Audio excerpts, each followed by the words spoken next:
Excuse me, Your Worship, you're live whenever you're ready to go. Thank you, Stephanie. We'll just give Councillor Doherty a minute here.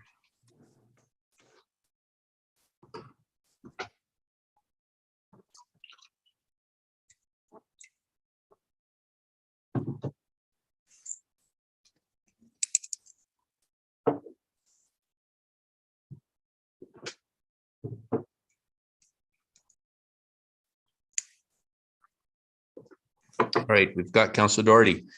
It's 5 o'clock, Council, so I'm going to call the Strategic Initiative Standing Committee for Monday, February 7 to order. And I'll begin with the land acknowledgement. For more than 15,000 years, the First Nations walked upon and cared for the lands we now call home. Anishinaabek, Haudenosaunee, Ojibwe, and many others who were families, friends, and communities the way we are today. The town of Collingwood acknowledges the Lake Simcoe Nottawasaga Treaty of 1818 and the relationship it establishes with the original inhabitants of Turtle Island. We acknowledge the reality of our shared history and the current contributions of Indigenous people within our community.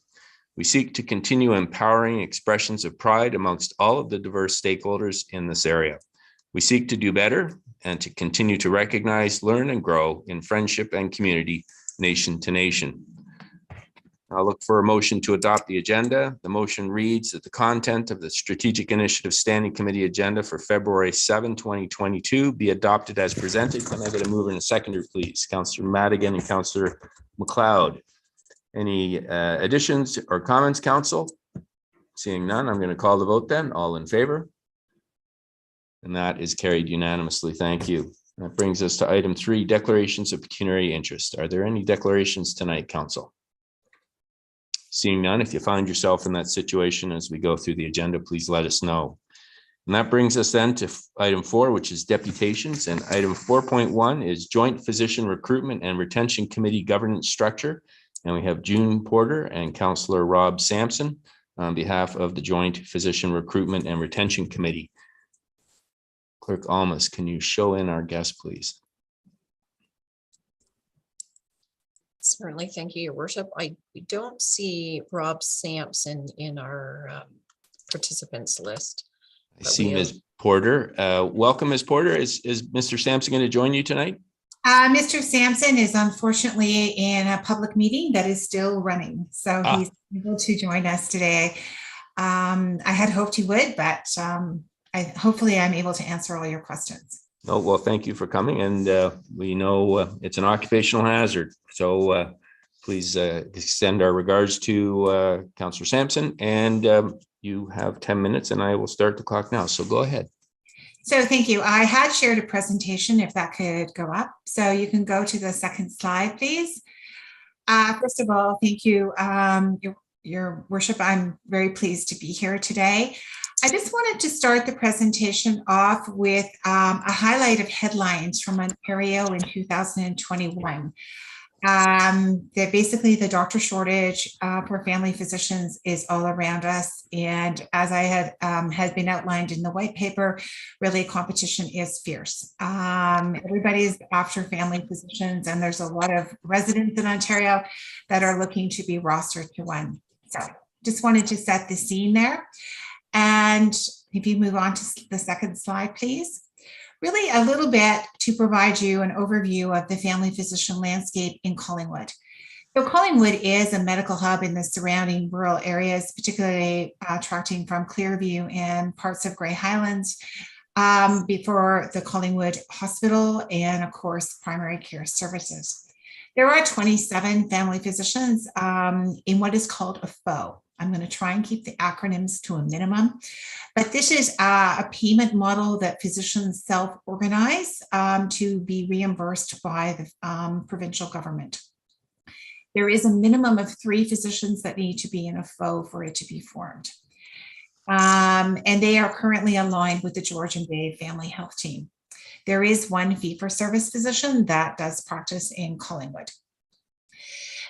With respect to the recent designation of Collingwood as an area of high need, it is to the FO, the FHO, which now can have additional physicians allotted spots too. If that is not the wish of the current FO in Collingwood, A new FO of a minimum of 3 physicians may apply to create a new one.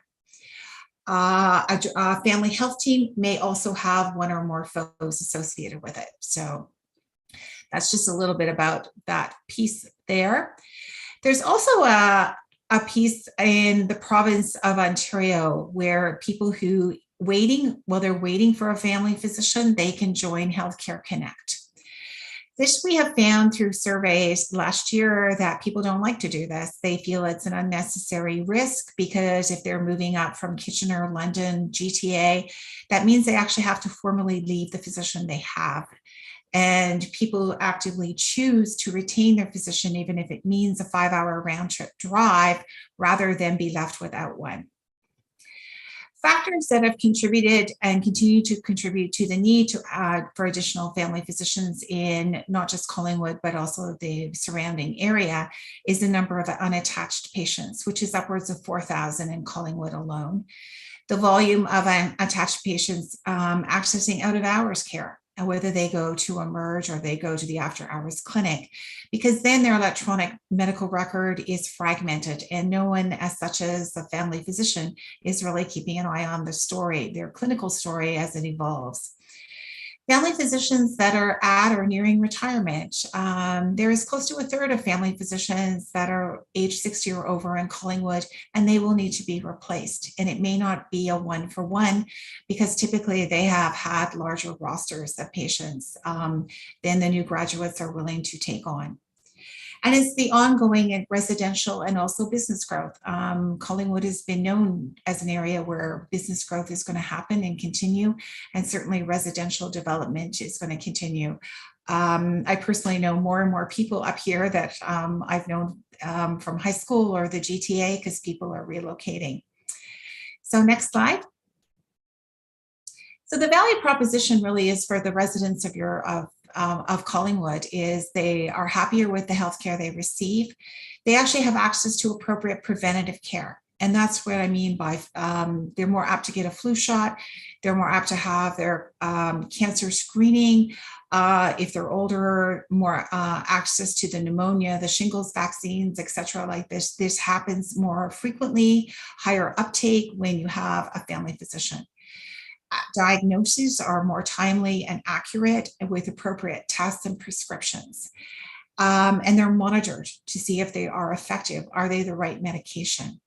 Return to work oversight is improved, and that's particularly when we have a challenging workforce with employment issues. You would prefer people to be back at work as soon as possible.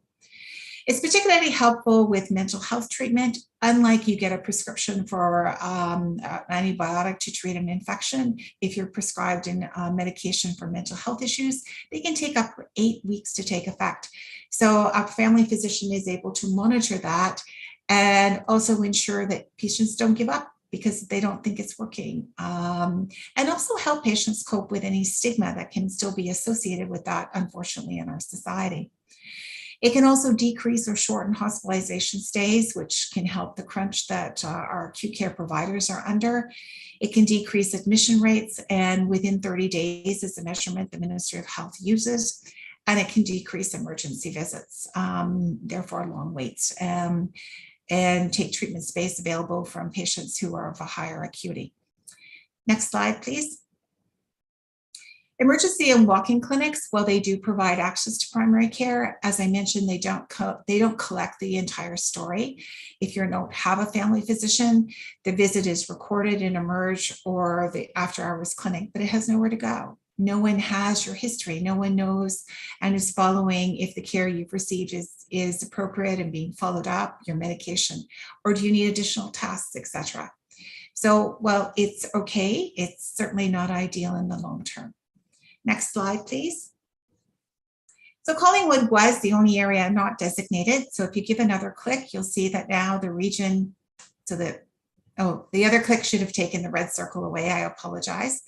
And the slideshow. So now we're, as a region, we're all on a level playing field. We're all in need of physicians. Next slide. So really the next steps, as people may be aware, we're coming into an election year at municipal government. So the town of Blue Mountains has made a decision to disassemble all committees in June. So that would mean the Joint Physician Recruitment Committee, which has had recent success, we have other plans, would cease to exist. So what we're looking to is transition to a new governance model, which will implement a truly, which would build on the regional approach that we've had to achieve recruitment and retention of family physicians for our collective residents. And I'm sure people realize that when you're having a hospital new build, there's going to be an increased need for family physicians to support the redevelopment in Collingwood. And I think the next slide is questions, which I'm happy to take.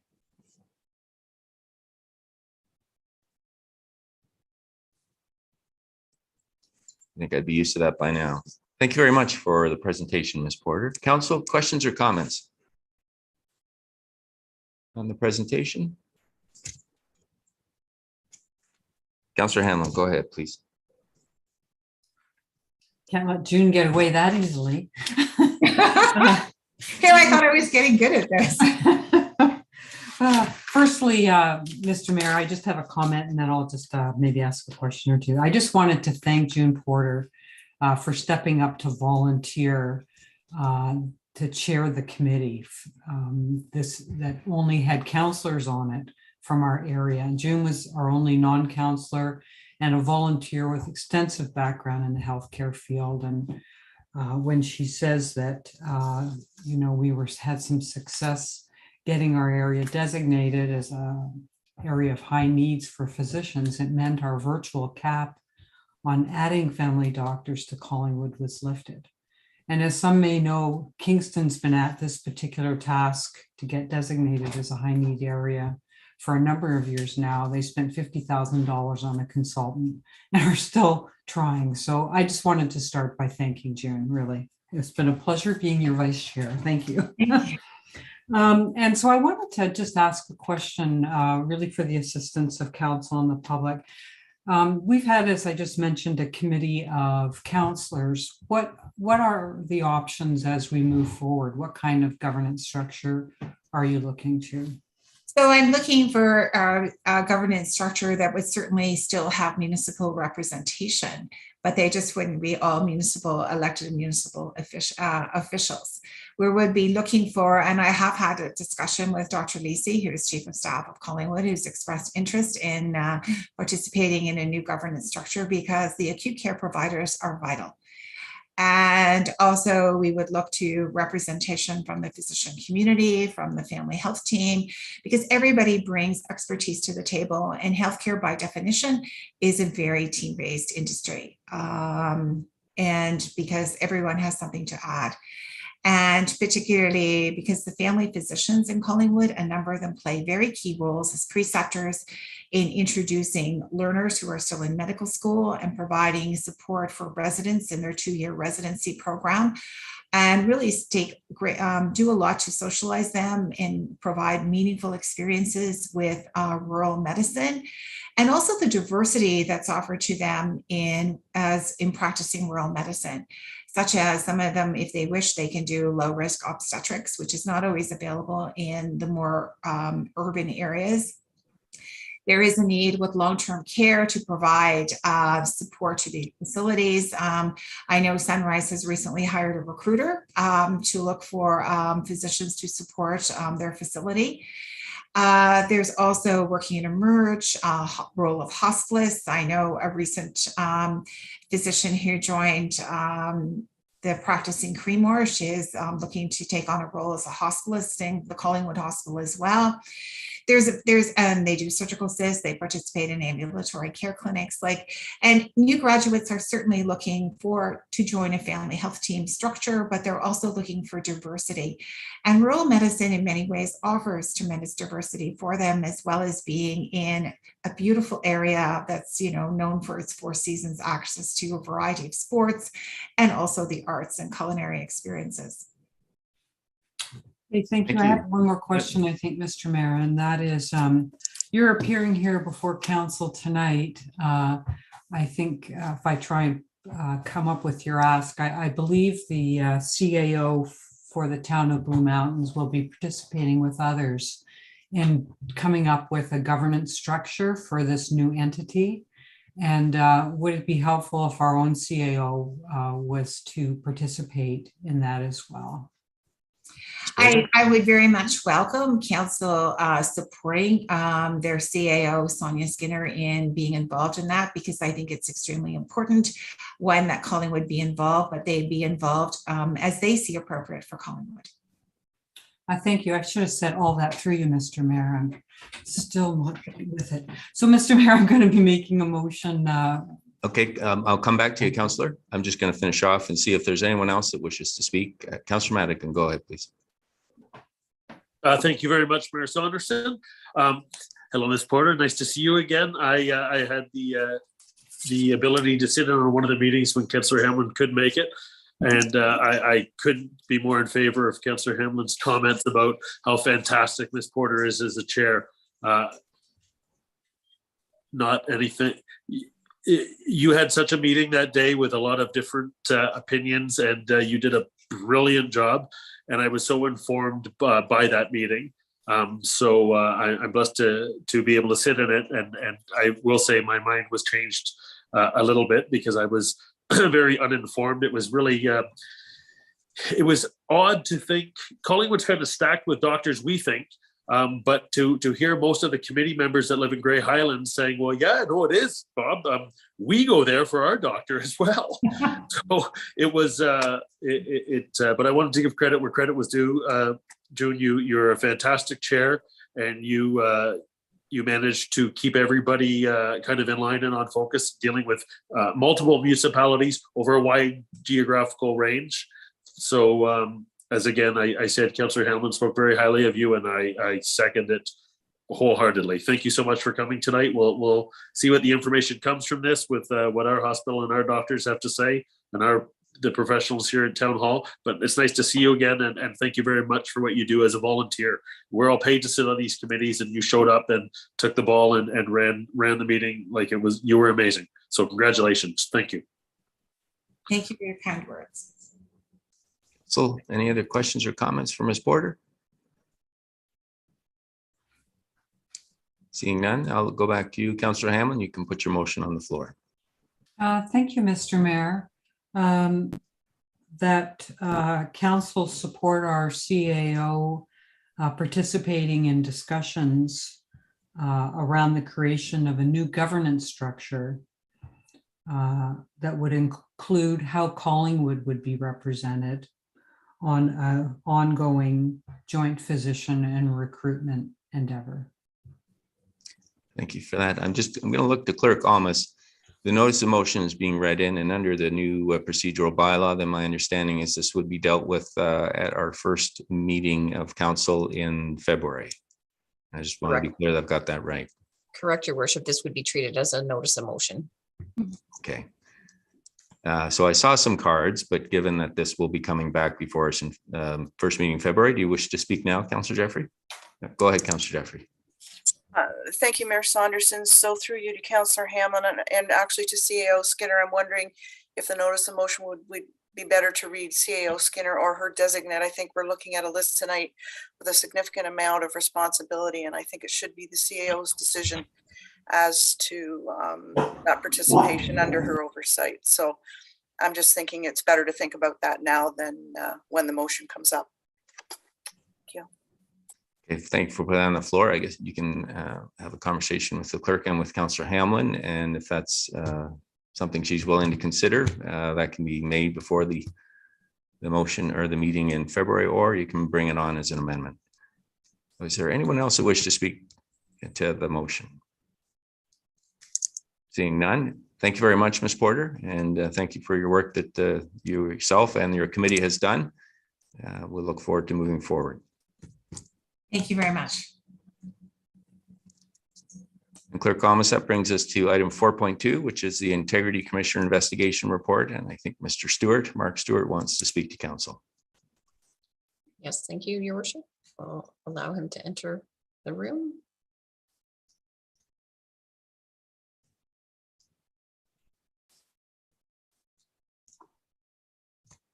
Mr. Stewart, can you hear us?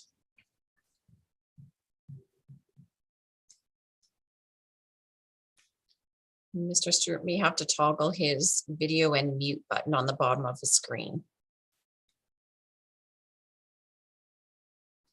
You hear me now? We can hear you, Mr. Stewart. Can you hear us? Yeah, I can. I apologize. I'm one of those Luddites who has managed to do my job in person throughout the pandemic. So when it comes to technology, I leave much to be desired. So I do apologize for that, but we'll muddle through. All right. Well, you have the floor and you have 10 minutes, sir. Go ahead, please. Thank you. Good afternoon. For the past 45 years, because I started when I was young, I have observed many municipal councils, both small and large. I've covered them both as a working journalist. I've conducted business with them. I've worked on political campaigns, and kind of most importantly, I like to keep a close eye as a resident. But never in all of that 45 years, and I've seen a lot, have I seen the shocking, bullying, misogynistic, anti-family. Mr. Stewart, we have rules of decorum here, sir, and I want you to have your opportunity to speak. But if you're here to accuse council of conduct that crosses our rules of decorum, you're going to have to change your wording, or we're not going to be able to hear you out tonight. So please go ahead, but be mindful of our rules. I am mindful of your rules. The rules, it seems to me, are made rather, well, I won't say that, but what I will say is that I am a citizen. If as mayor and you wish to shut me up, I guess that is your prerogative. I am speaking honestly. I am speaking as observant. If you want to stop people talking honestly and about council, then fine, shut me up. You know, we live in a free society, and I don't want to get into the nonsense that other people are getting into these days, but to talk about conduct of council in what is in fact a respectful way, because the person who was disrespected here is Ms. Comey and her family. And, you know, I ask you, you may not want to hear what I want to hear. I'm sorry about that, but this is what many of your citizens are saying on social media. And this is an opinion. Is it a right opinion? Well, that's for others to judge. But by God, I have a right to an opinion. And Mr. Stewart, I'm not trying to govern your opinion. I'm just asking you to say it in a way that is respectful. And if you've been watching council, then you know that we have certain rules as we sit around the table. We've amended our procedural bylaw, and rules 4.19 deals with points of personal privilege and points of order. And so I'm hoping you to get through your presentation tonight. Mr. Mayor, I do not need your help. Okay, I do not need your help, Mr. Mayor, in a democracy. You are the mayor. You are not here to tell people what to say, with all due respect. I respect your opinions. I would hope you would respect mine. You don't have to agree with them. That's right. And I'm not going to your opinions. I'm talking about the mode of conduct tonight in terms of your messaging. I will continue. So I am the chair of the meeting, and it's my responsibility. So I invite you to continue. I will read my written remarks and take it from there. As I said, I have not seen behavior like this in 45 years. I will apologize, not apologize. I will say to Councillor Hamlin that any remarks made are not directed at her. She has governed herself with respect and dignity for others. I will say that. Here's the shockingly simple story. Due to COVID, council, like many, many other organizations, has had to work from home. We all know that some adaptation is needed. On the CBC Morning News, for instance, I saw the political reporter doing a stand-up story with her cat walking in the background. I just noticed Miss Hamlin's dog a few minutes ago walking in the background. We can all chuckle at that sort of thing. It's a new world. But childcare is different. It's tough. Working from home creates new challenges for parents. Most employers adapt. Not Collingwood Council. A working mother is at a Zoom meeting. Her young son reports his 14-year-old sister is an hour late getting home, enough to raise the concern of any decent parent. And I would hope that it would raise the concern of any of you folks. And here's where another stressful workday turns into a super toxic workplace. Rather than emphasize with the stressed mother, her colleagues, in my opinion, plagued by workplace jealousy and petty politics, turn on her, report her for Point of personal unprofessional. privilege, Mr. Mayor. Okay, Counselor, explain. I am not interested in hearing that what my motives or any other members of council's motives were. And I believe that this council is being impugned by having those opinions expressed, which are not fact-based. Thank you, Counselor.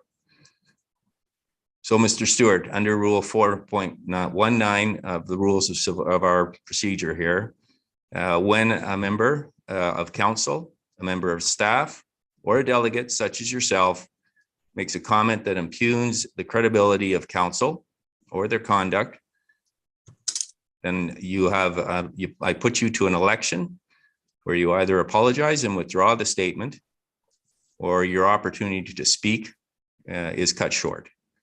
In the words of Councillor Hamlin the other day, I apologize. All right, please continue. I'm sorry, I lost my place, so do give me a minute. The means to go after Ms. Comey, in my opinion, were using tools in a way that they were never, ever meant to be used. Sorry, I've just got to get my place back. I do not, and I will say this, I find the way council is treating me as a citizen to be quite appalling and further bullying. Okay, my opinion. Using tools that were never to be claimed to be used that way. You claimed workplace secrets were being stolen, but my understanding is they weren't. Workplace secrets weren't being stolen. They were being discussed about how workplace secrets could be stolen. The discussion was how to keep secrets, and the menacing workplace spy was an 11-year-old boy, undoubtedly ready and willing to spill the beans to his grade 6 buddies. I think in most workplaces, a manager would have quickly put an end to this nonsense. Offending parties would have been spoken to. And there might have been probably would have been a discussion, not on punishing someone, but rather on, gee, how do we make the workplace look better? How do we support our working parents in a very difficult environment? None of that happened. It was, let's report it to the Integrity Commissioner. And you know, the Integrity Commissioner, in my opinion, did no better. You know, there's, rather than, he said this was, Miss Comey had claimed it was political. Rather than back her up, rather than say it was political, he said, no, it wasn't. And yet 6 out of 7 councillors, 6 out of 7 councillors signed a piece of paper that reported this oversight, this unfortunate incident to the Integrity Commissioner as a breach of conduct. I'm having real difficulty here because you have censored me. I have done a speech, or prepared something in advance, and what you are doing is not allowing citizens to state what they think. I have never seen such a thing in politics. Politics is about listening to the public. And if it hurts your feelings, I am sorry about that, but that's what happens, right? I'm sure Ms. Comey's feelings were hurt, but nobody was very concerned about that.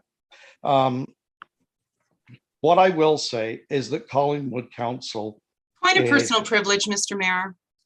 Go ahead, Councillor.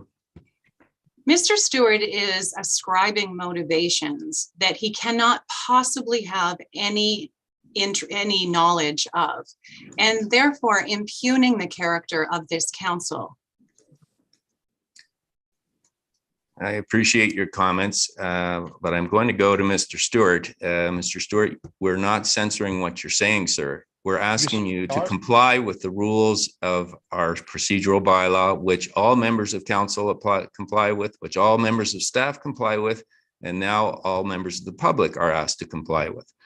So we are not censoring you, sir. We're asking you to express your opinions in a way that respects the decorum around the table.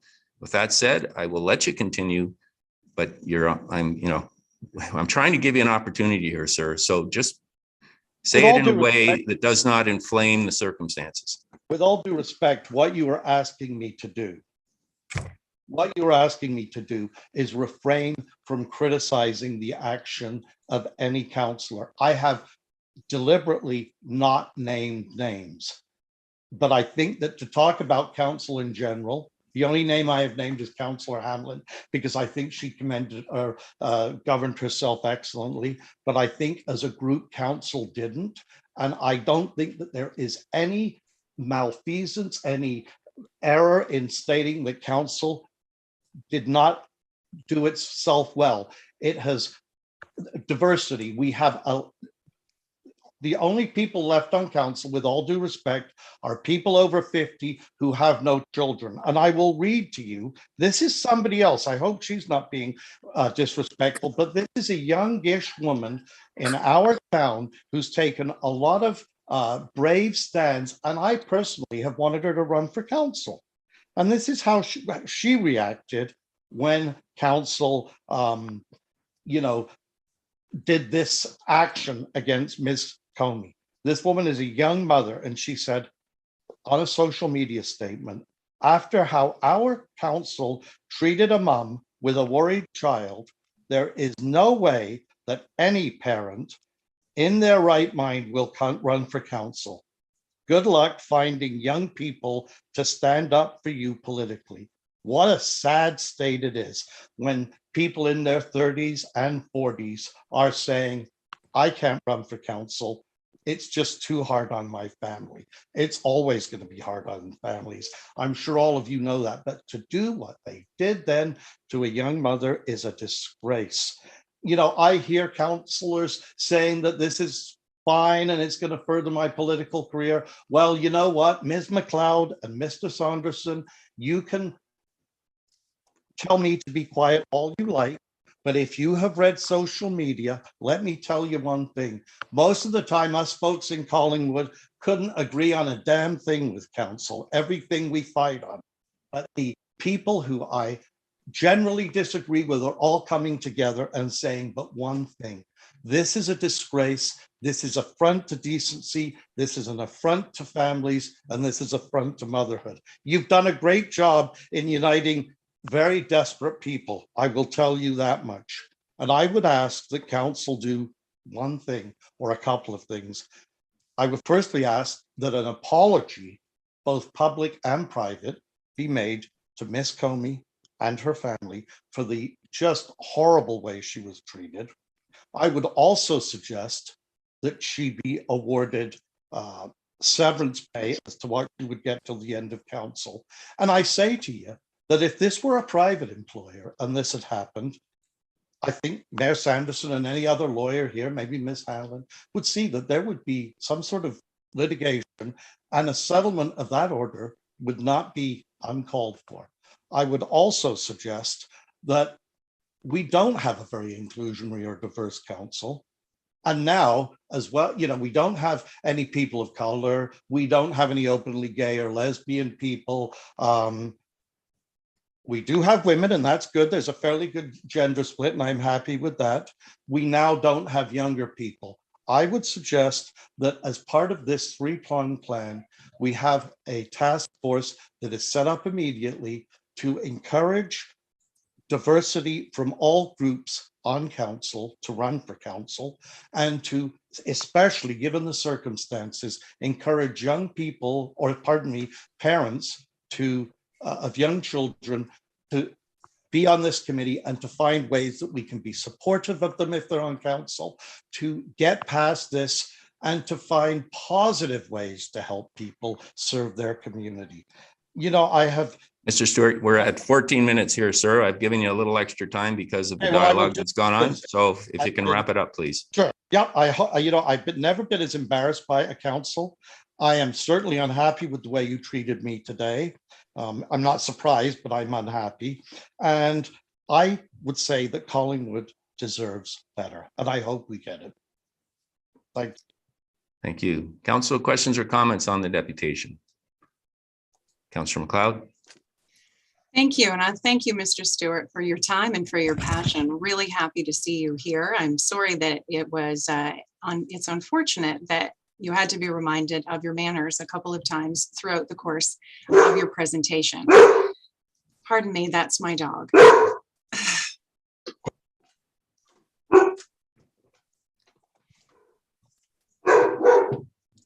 I would tell you in response to your request at the very end of your presentation that work is underway by this council at my suggestion and at the motion made by Councillor Jeffrey to provide to future councils, and we have a staff report coming in the next little while, an opportunity to access funds from our education fund to be able to afford childcare during council meetings. So work is taking place in that department. And I do appreciate your time and your passion. Councillor, any other questions, comments? Seeing none, thank you for your time today, Mr. Stewart. Thank you, and I will post my unedited comments to social media so that people can see it there. Go right ahead. And social media is quite well known for having no decorum. So you cannot print your unedited comments there when it comes to council, to you and to anyone in the public that wants to speak to council. We do have rules of decorum around the table, and we ask our deputants to respect those. And I guess just in closing on this particular comment, I think what was not mentioned in Mr. Stewart's comments was that the issue at hand took place at an in-camera session. It was actually training about in-camera session because we had found, notwithstanding the judicial inquiry's report, where we know that confidential information was used against our community for the sale of our hydro utility and also for the purchase of our recreational facilities, confidential information was still getting into the public record. And so at my request, staff had set up an in-camera session to speak about training. And it was in the course of that session that this incident took place. And as is indicated in the Integrity Commissioner's complaint, it was a technical breach. However, the councillor in question refused to acknowledge the breach and to deal with it. And as a result, the Integrity Commissioner rendered the report that they did, asking that the councillor undergo some training. And during the time of her training, that she not sit as chair or vice chair of a standing committee. Since I've been on council, there have been 6 Integrity Commissioner complaints in the last 7 years, 4 of which engendered reports or resulted in reports from the Integrity Commissioner. And in each of the instances, the councillors accepted the outcome. This year, we have a budget of $116 million. That means on average, in 3 days, this town invests and spends $1 million on behalf of our residents. I think our residents have the right to expect that their councillors will abide by the code of conduct and the procedural bylaw, and that they can know definitively that business at Town Hall is being done honestly, openly, and transparently, and that all confidential information is being protected. And as indicated by the Integrity Commissioner in the report, all conversations in camera are confidential, period. There is no leeway, there is no leakage, and that is to be respected.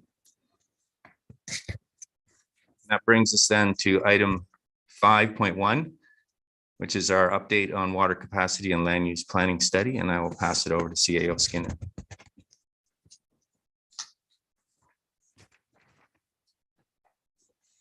Thank you, Your Worship. And if we could go directly to the next slide, please.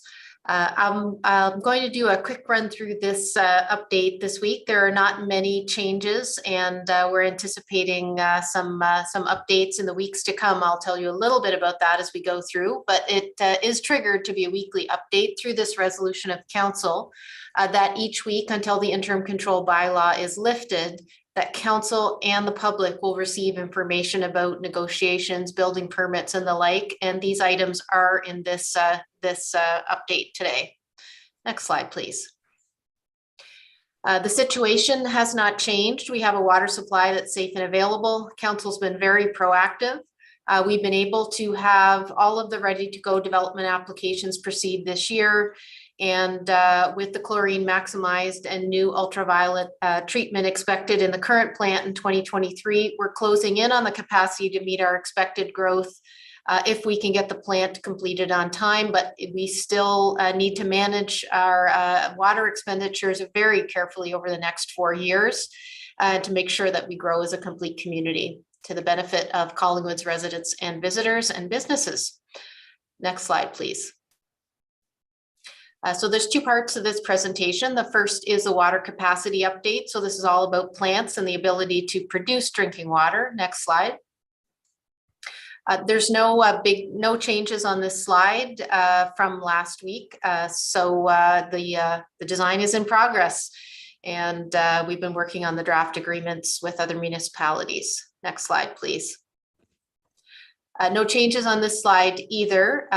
This is the updated slide from a month or so ago, and we're working toward completing the preliminary design in the spring of this year and driving on forward, including with the advanced ultraviolet. Next slide, please. The remaining water supply has stayed the same from the last update. There is a report for the committee this evening that looks at some other minor exemptions to the current interim control bylaw, and Director Valentine and her team will present that to you this evening. Next slide. If you have already received an exemption, that exemption to give you water right now is to get us through the land use planning study period. And after that, pending council approval, water will be allocated, managed according to the study recommendations. So if you have an ICBL exemption, please go forward through the planning and building permit processes promptly to move your project forward.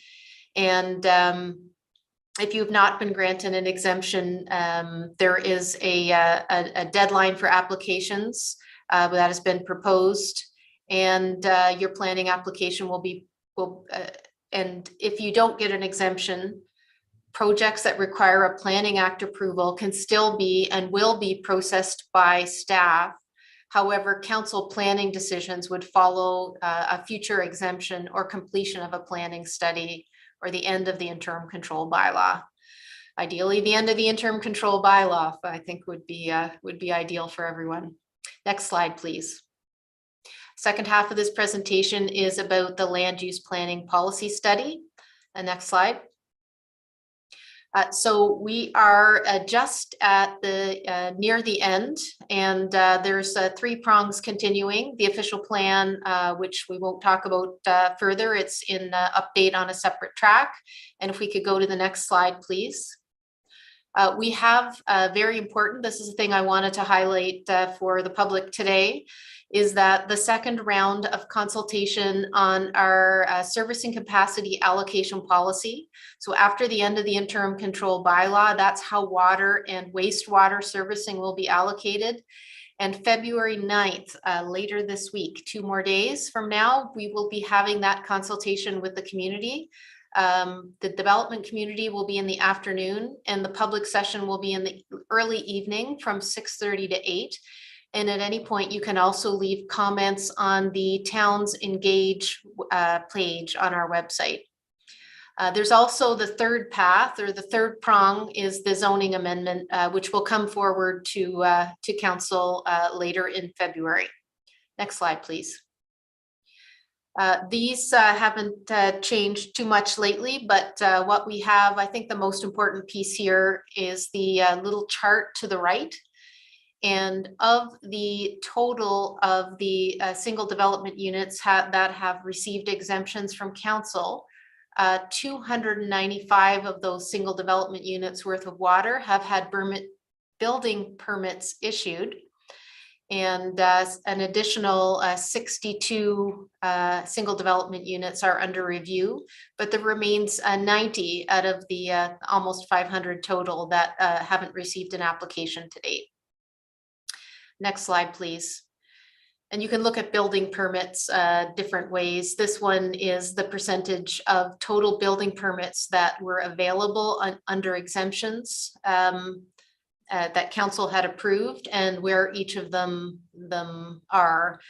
So there's been no application yet for about 40% of the potential building permits, which means that quite a few of those are for smaller amounts of water. And I believe that's the end of the update for today. And we do expect there'll be more robust updates and several reports in the near future as we move past the zoning bylaw and policy work that's being done right now with public input. Thank you. Thank you, CAO. Council, any questions or comments on the presentation? Councillor Madigan. Thank you very much, Mayor Saunderson. My question actually stemmed from the CAO's comments, or I would have sent it directly this afternoon before. Not a gotcha moment. This is a positive moment. Have there been any people that have applied that have been turned away? CAO. Thank you, Your Worship, and through you to actually Director Valentine has the definitive responses for these, so I'll refer it to her if that's okay with the chair. Thank you. Director Valentine, what's the definitive answer? Oh, thank you through you, Mr. Chair, to the councillor. There's never quite a definitive answer on these types of things, but staff have been working with all of those who have made requests for exemptions to ensure that we have the sufficient information that will be able to move them forward to this committee and council for a decision. As this council is aware, and I was going to mention as part of my remarks later today in this agenda, there's two types of exemptions that are currently being accepted in accordance with the council resolution that we're working under.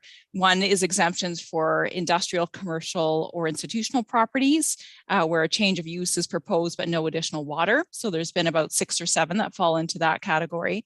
The other category that we're looking at is exemptions for accessory residential dwelling units. And again, there's been about 6 within that category.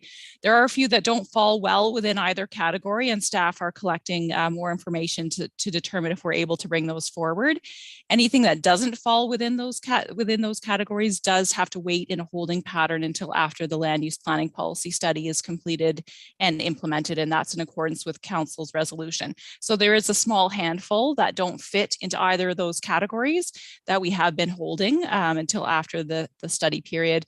But generally, we've worked with the applicants to ensure that we have enough information to advance every possible exemption that we can when there's a shovel-ready project connected to it. Thank you, Director. Follow up, Councillor Madigan. Okay. Any other questions or comments, Council?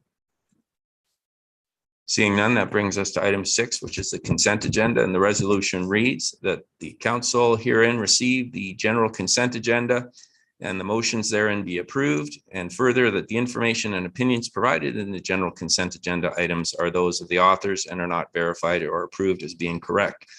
And there's 4 items today. Item 6.1, Blue Mountain Water Trust, Bridgewater request for reconsideration. 6.2, Kelly Caldwell Re-Integrity Commissioner Report. 6.3, Simcoe County Regional Government Task Force Fire Services Review, and there is a motion. And the motion reads that council directs staff to work with the county representatives to develop any recommendations for committee/council as deemed appropriate with regard to the fire services review that was undertaken by the Regional Government Task Force through the County of Simcoe. And item 6.4, Tim Fryer re-council vacancy decision, January 31. So first I'll look for a mover and seconder to get the motion on the floor and to adopt. So I've got Councillor Jeffrey and Councillor Doherty, and then I'll ask for items to be pulled. So calling to receive the general consent agenda, all in favor? And that is passed unanimously. Thank you. Is there any items people would like to pull tonight? Councillor Doherty. Thank you, Mr. Mayor. Items 6.1 and 6.3, if no one else pulls 6.3. Okay, I've got two items there. Any other items, council? Seeing none, go ahead with 6.1, Councillor.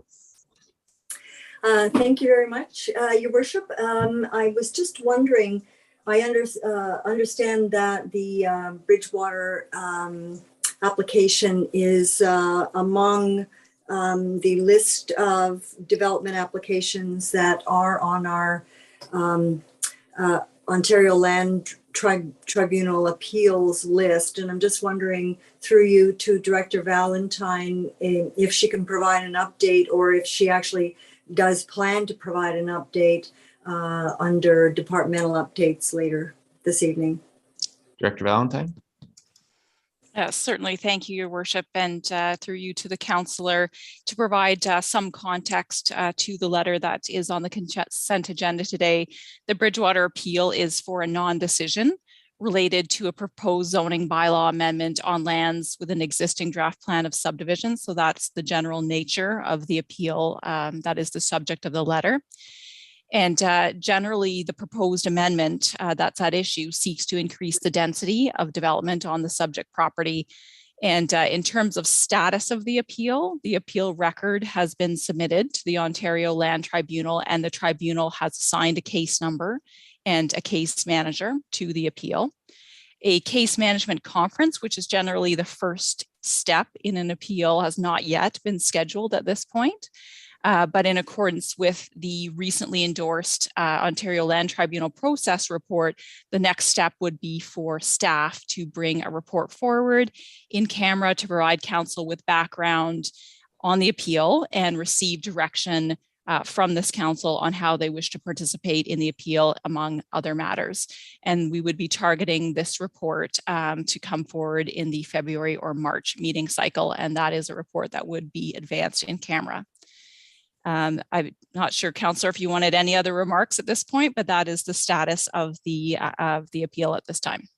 Thank you, No, Director. that's terrific. Thank you. Thank you very much. Sorry, through you.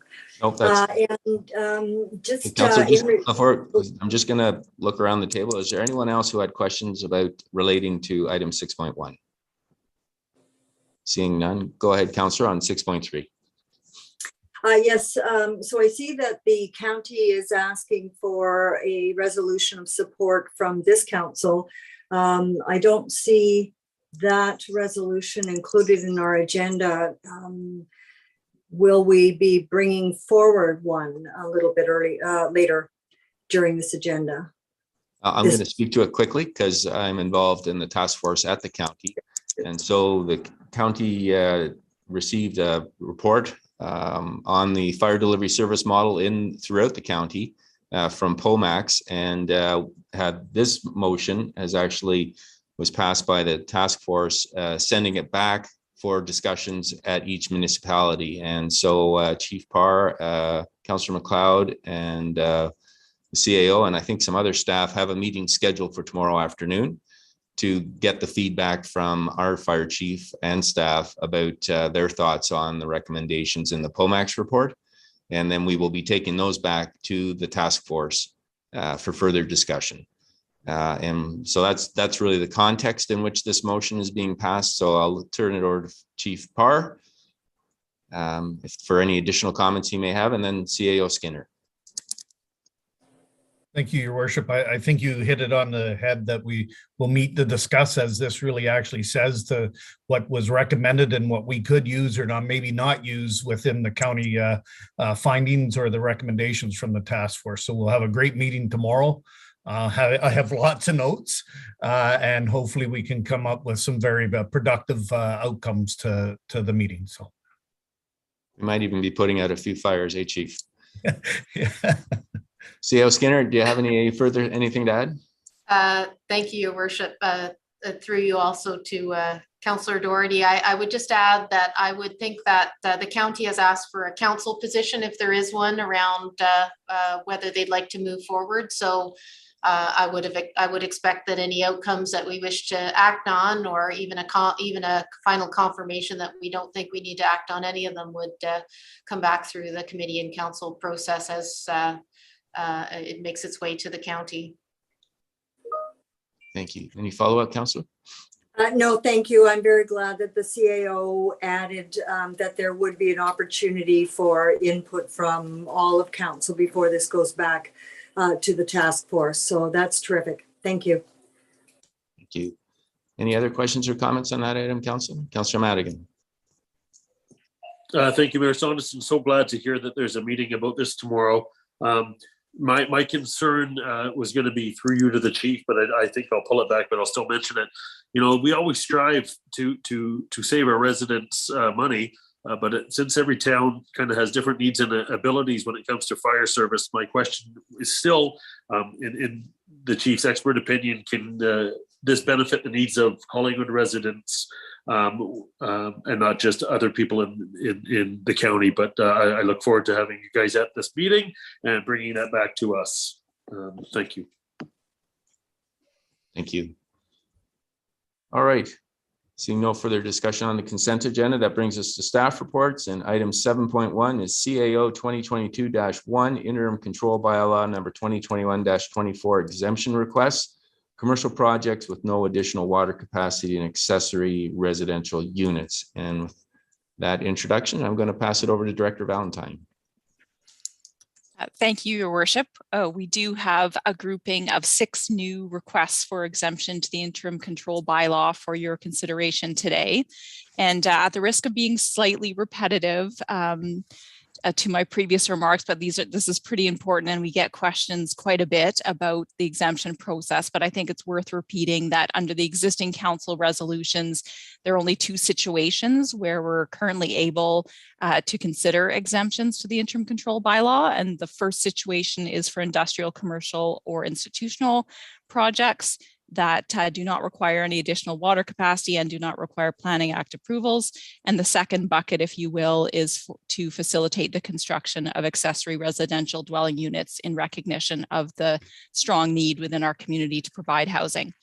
All other exemptions that don't fit within those categories are being held until after the completion and implementation of the land use planning policy study that is currently underway. So with the 6 requests before you today, they would generally fall into one of those 2 eligible categories that are able to move forward. However, we do have 2 requests that are slightly more complex, and those details will be further highlighted in the staff presentation. And should you have any questions about those particular nuances, we'd be happy to answer them. So to that end, we do have Community Planner Rukash with us today, who's here to take the committee through the report. Thank you, Summer. Planner Rukash. Thank you, Director Valentine, and good evening, Mayor and Council. I'll provide a brief summary of the report at this time. And as noted in CAO Skinner's presentation, the ICBL remains in effect, but construction work continues for those shovel-ready proposals that have already received an exemption. Exemptions for larger scale development projects were considered in the summer of 2021, and the subsequent council resolution directed staff to hold off on the advancement of further requests until after the completion and implementation of the land use planning policy study. As Director Valentine noted, there are 2 buckets of exemptions that council's considering right now, and I'll go through those and group each request in those buckets. The staff report did suggest that exemptions for ICI projects with no additional water capacity or other planning applications that are required could be advanced. So we have 3 such requests that were received during this cycle for changes of use within existing commercial buildings. All 3 proposed uses are permitted in the zoning bylaw, and only internal renovations are proposed. Therefore, no planning applications are required.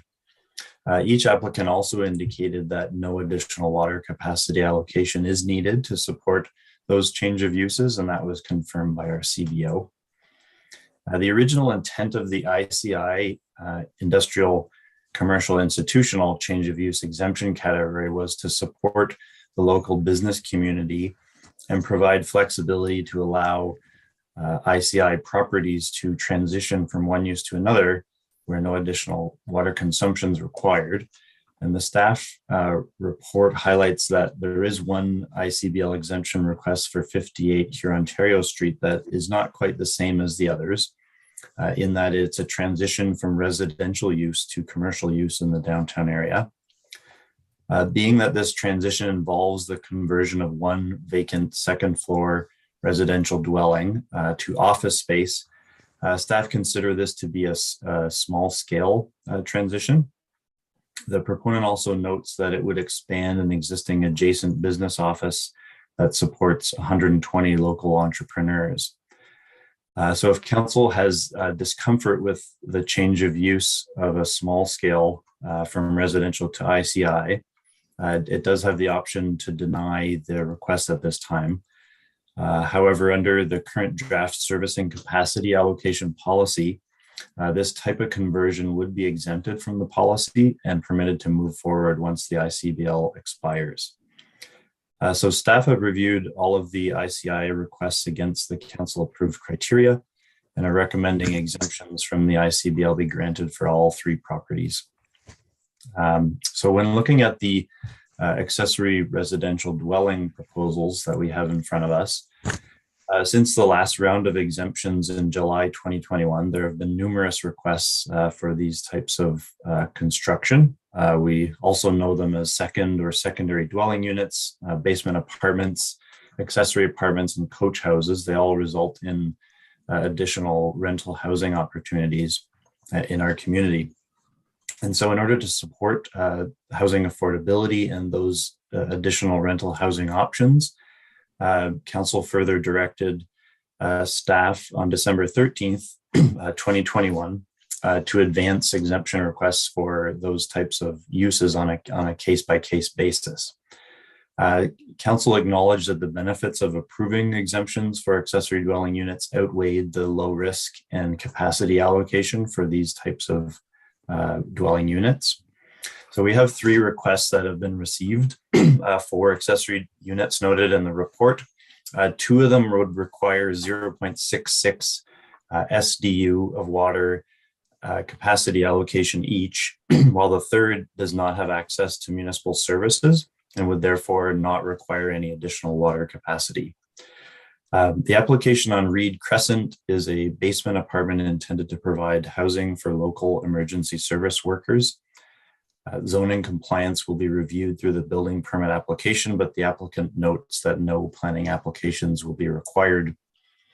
The application on 120 Hume Street would involve the renovation of an existing accessory building on a commercial property to build an accessory residential dwelling unit on the second floor. This application will require additional planning application approvals in the form of a minor technical amendment to a site plan agreement and a minor variance application. And it should be noted that the minor variance involves a public consultation process and approval of the Committee of Adjustment. And if the application is not approved or is appealed, no building permit would be available. So those applications have been submitted and are in process right now. And the applicant intends to complete this process and start construction prior to the expiry of the interim control bylaw in April of 2022. And I understand that the applicant's representatives are available today should council have any questions. Should council feel discomfort issuing an exemption in advance of the approval of the planning applications, an alternative option would be to defer a decision for the property. Staff are of the opinion that granting of those two proposed exemptions for accessory dwelling units is low risk and would enable an increase in the supply of accessory residential dwelling units in the town. Lastly, an application for an exemption has been received for the construction of an accessory residential unit in an existing detached building on a rural property with no existing services, kind of on the outskirts of the community. As mentioned, no additional water capacity would be required for this proposed unit, and development on private individual on-site services is permitted by the planning instruments. So that concludes the review of those applications before you. Now, CAO Skinner did mention this in her presentation, and we wanted to remind our residents and business owners that the deadline for accepting interim control bylaw exemption applications is coming up next week on February the 14th, 2022. So that completes my presentation, Your Worship, and we'd be happy to answer any questions you may have. Thank you, Planner Lukash. I'm going to look to Clerk Almus. This is an SIC meeting, so I'm wondering if we have anyone in our audience who would like to comment on the presentation we just heard. Thank you, Your Worship. For participants wishing to address the staff report prior to council discussion and deliberation, please press the raise your hand feature and you'll be permitted up to 5 minutes to address the committee. And we do have Michelle Cutts wishing to address the standing committee. Okay, thank you, Clerk Almus. Ms. Cutts, can you hear us? Hi, good evening. Yes. Hi, good evening. You have the floor. You have 5 minutes. Go ahead, please. Thank you. I don't need 5 minutes at all. Thank you for allowing me to speak. I'm the applicant and agent working on the 120 Hume Street. Just wanted to let you know that I'm here for if you have any questions and hopefully can answer them. We are going for a minor variance application. It is scheduled for February 24th. And the minor variance is actually to permit existing setbacks on the existing accessory structure, sorry. So we're increasing gross floor area within an existing building that has setbacks that do not meet the current zoning. So that's where the minor variance comes in. Thank you, Ms. Cutts.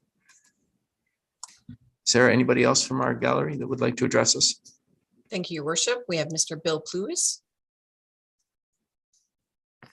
Mr. Pluis, can you hear us? Can you hear me now? Yes, we can. Go ahead.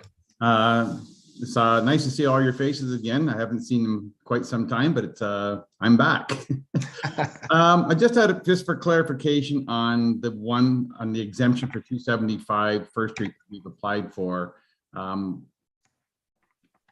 Planner Lukash mentioned that there was no additional waters being used. I'm not sure to what extent that lies. We are actually adding one kitchen sink for staff to use during the daytime and adding one hand wash basin as required by the health unit, because this is going to be a pediatrics rehab center. So the health unit is asking that we put in another hand sink. And so I just didn't want us to make application and then the building department say, well, no, you said you were not going to use any more water, but in fact, we're using 2 more sinks. So there's actually one sink that had been taken out that was in the unit that has been removed now. So we're just, that's not on the drawings, but the new 2 are on. So we just want to make sure that we're not going to have a hurdle when we get to that application part. Okay, thank you for that clarification, Mr. Pluis. I might look to either Director Valentine or Planner Lukash to comment on that if it's going to be an issue. Thank you, Your Worship. We did run this proposal by our CBO and identified that there would be those additional fixtures added, and based on the change of use from a former call center to a medical office, the CBO confirmed that there wouldn't be any additional water than they would expect for that type of change of use. No, okay, thank you for that clarification, and thank you for drawing that to our attention, Mr. Pluis. Always good to hear from you. That's great. Thank you. Clerk Almus, any other members of our audience that wish to speak to this report? Certainly, thank you, Your Worship. I'll call one more time. If anybody wishes to address the standing committee regarding the staff report, please press the raise your hand feature. And there's no further interest at this time, Your Worship. All right, thank you. So I'll read in the resolution and we'll get it on the floor for council. The resolution reads as follows: that staff report CAO 2022-1 interim control bylaw number 2021-24 exemption requests, commercial projects with no additional water capacity and accessory residential units be received, And further, that the lands identified as 275 First Street, 115 Huron-Ontario Street, and 58 Huron-Ontario Street be exempt from the provisions of interim control bylaw number 2021-24 and added to the bylaw Schedule A for the purpose of establishing a medical clinic / office, optometry office, and business office respectively, with no additional water capacity allocation. And further, that the lands identified as 120 Hume Street and 9 Reed Crescent be exempt from the provisions of interim control bylaw number 2021-24 and added to the bylaw Schedule A for the purpose of establishing accessory residential dwelling units with an additional water capacity allocation of 0.66 single detached unit equivalents for each property. And further, that the rural lands identified as 2935 concession 10 be exempt from the provisions of interim control bylaw number 2021-24 and added to the bylaw Schedule A for the purpose of establishing an accessory residential unit with no additional water capacity, in recognition that municipal services are not available or anticipated in the near future, and that limited rural residential growth is permitted in the applicable planning instruments. Can I get a mover and a seconder, please? Councillor Madigan and Councillor Jeffrey. Council, questions or comments on this report?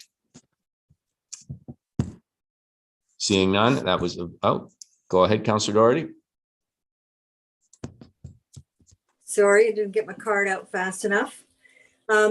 I have no concern about these applications except for 2 of them. And the first is 56 Huron-Ontario Street. And my concern there, although I appreciate that this is still going to be a conversion to create more office space, it is at the expense of a residential unit. And given that we are so tight on residential rentals, and the downtown core has been cited in the past as having great potential to provide additional rental space, I'm very conflicted and I'm not supportive of this particular application at this time. The second, and it was just in that it was flagged on 120 Hume Street that it would be considered to some degree premature to grant the application, in that a application for a minor variance still had not been dealt with based on the nature of the minor variance and based on the fact that this is creating new residential space. I am inclined to approve this one. So I'm wondering if we can separate out 56 Huron-Ontario Street, please. If we can sever that out, Councillor. So maybe what we'll do is deal with the ICI exemptions and then the residential exemptions, and we'll deal with them separately. So we will pull out those 2 paragraphs, and then 56 Huron-Ontario Street can be dealt with separately. Is that the end of your comments, Councillor Doherty? I see Clerk Almas has her card up, and then Councillor Hammonds. Go ahead, Clerk, please. Sorry, my apologies. Just for clarification, Your Worship, I think we're looking at 58 here, Ontario Street. Okay, yeah, that's fine. But we'll deal the ICI and residential units separately. Thank you for that. Councillor Hamlin. Thank you, Mr. Mayor. Just a comment. I appreciate Councillor Doherty's concerns about 58 here, Ontario, because I had them initially myself. But I am very much in favor of the staff position on this property. This is an existing business that has been located at this spot for a number of years now, and it has been expanding regularly at that spot. And I was so excited to see that, just by reading this report, that it continues to expand and is serving well over 100 small businesses in our community as a co-working space. So I just wanted to say I am in support of the staff position for 58 here, Ontario. Thank you. All right, thank you. Council, any other questions or comments? Before I call the vote, I would just comment that I support the staff report, the interim control bylaw, and our development community. We've been working through this and we're getting to the other end, and hopefully we will get our allocation framework passed shortly. But in the interim, these are addressing the needs in our community from the commercial perspective. We have 0 vacancy rate in our downtown, so creating space is important for businesses and for our employment purposes. And at the same time, we're also creating some residential secondary suites, which are important for our affordable housing initiative and just getting inventory on the streets. So I see both of these initiatives being complementary and important to moving forward as we work through our interim control bylaw. So what I will do then is, first of all, we'll deal just in receiving the report. So the first paragraph we're voting on is that staff report CAO 2022-1 interim control bylaw number 2021-24 exemption requests, commercial projects with no additional water capacity and accessory residential units be received. I'm going to call the vote. All in favor? And that is passed unanimously. The second paragraph, and I'm going to be separating out 58 Hurontario Street. So that will read as follows. And further, that the lands identified as 275 First Street and 115 Hurontario Street be exempt from the provisions of the interim control bylaw number 2021-24 and added to the bylaw Schedule A for the purpose of establishing a medical clinic / office, optometry office, and business office respectively, with no additional water capacity allocation. So dealing then with 275 First Street and 115 Hurontario Street, I'm going to call the vote. All in favor? That is carried unanimously.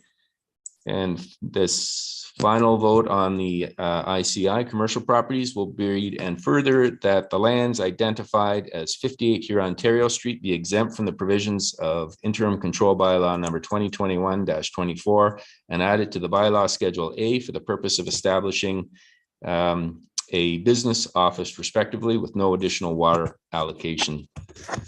Now we'll call the vote then. All in favor? And opposed? So noted.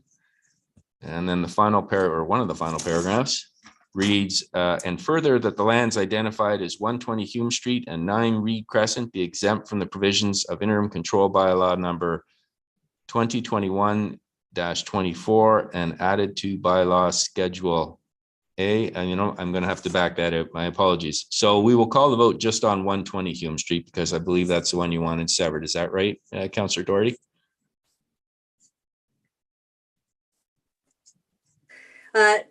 No, and actually I steered you wrong because really my comments were explanatory. I was still prepared to approve that application.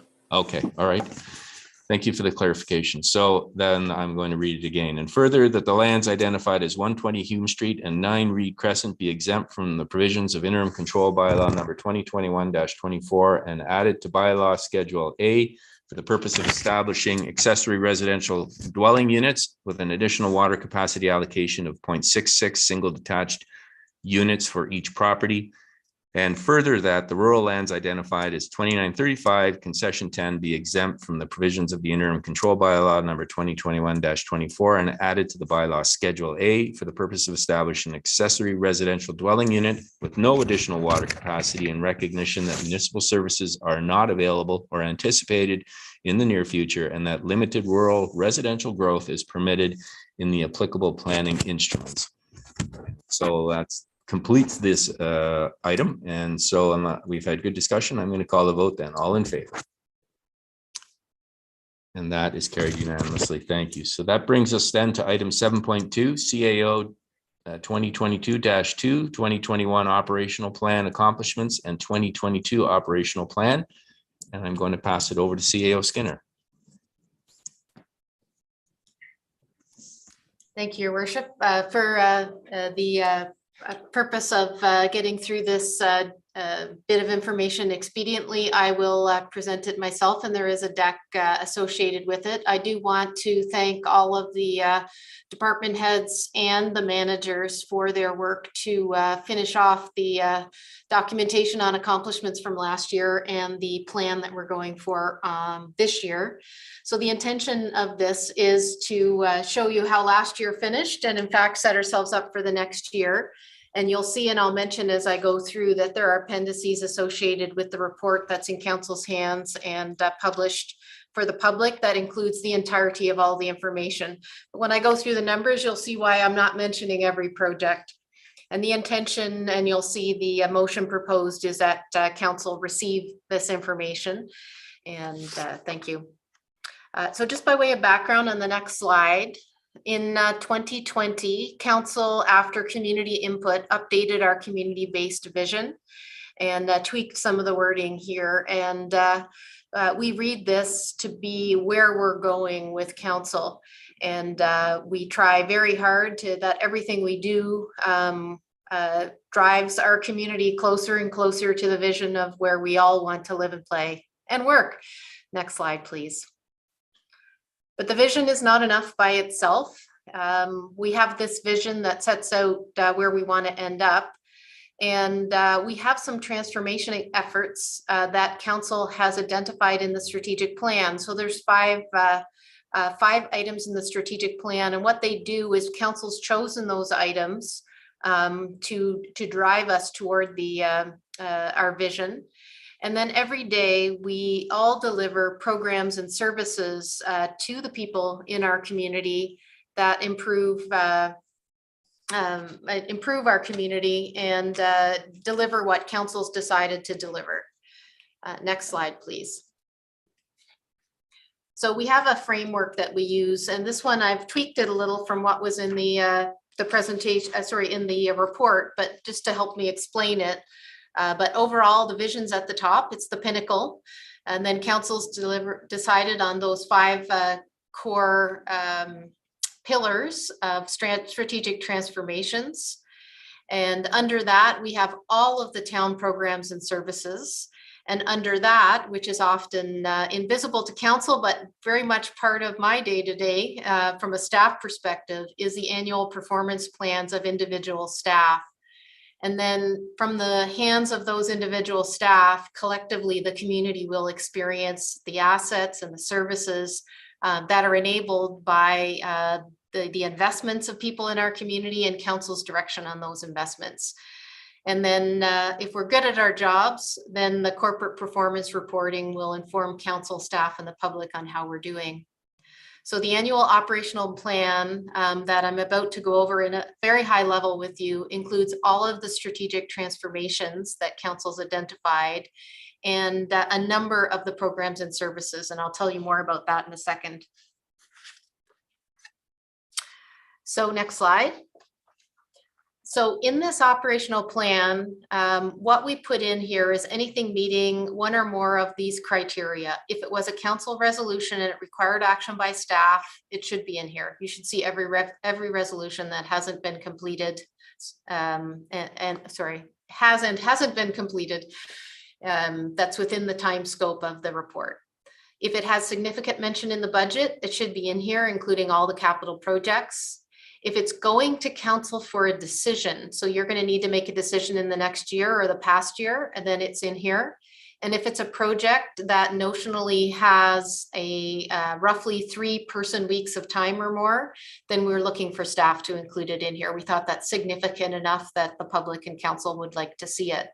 And what we don't have in here is a routine service delivery items that happen all the time or our ongoing delivery of programs and services. So if you go to the next slide, you'll see a deja vu a little bit about, so it includes all of the strategic transformations, but it only includes a little bit of the town programs and services. So all of the ongoing things are not in this listing. So if council or the public were looking for running transit operations or running the water treatment plant and wastewater treatment plant or teaching swimming lessons or maintaining the arenas, these things that go on forever, this is not the report for them. But there will be some more summary of those in the year to come. Next slide, please. So why do we do this? Why do we do this operational planning? And we had proposed back in March of 2021 that we provide council with this type of information. And it's intended to drive collaboration among the staff. It's intended to drive cross-department supports and improve our focus as staff on council's priorities to make sure that we're not missing things that you've instructed us to do, that we're doing the best we can to drive forward what we've been, we understand is important. And it provides transparency and communication to council and the community. It's intended to be a progressive and not a punitive tool to build conversation and accountability, in fact, for what is set out to be done and what is actually done. Next slide, please.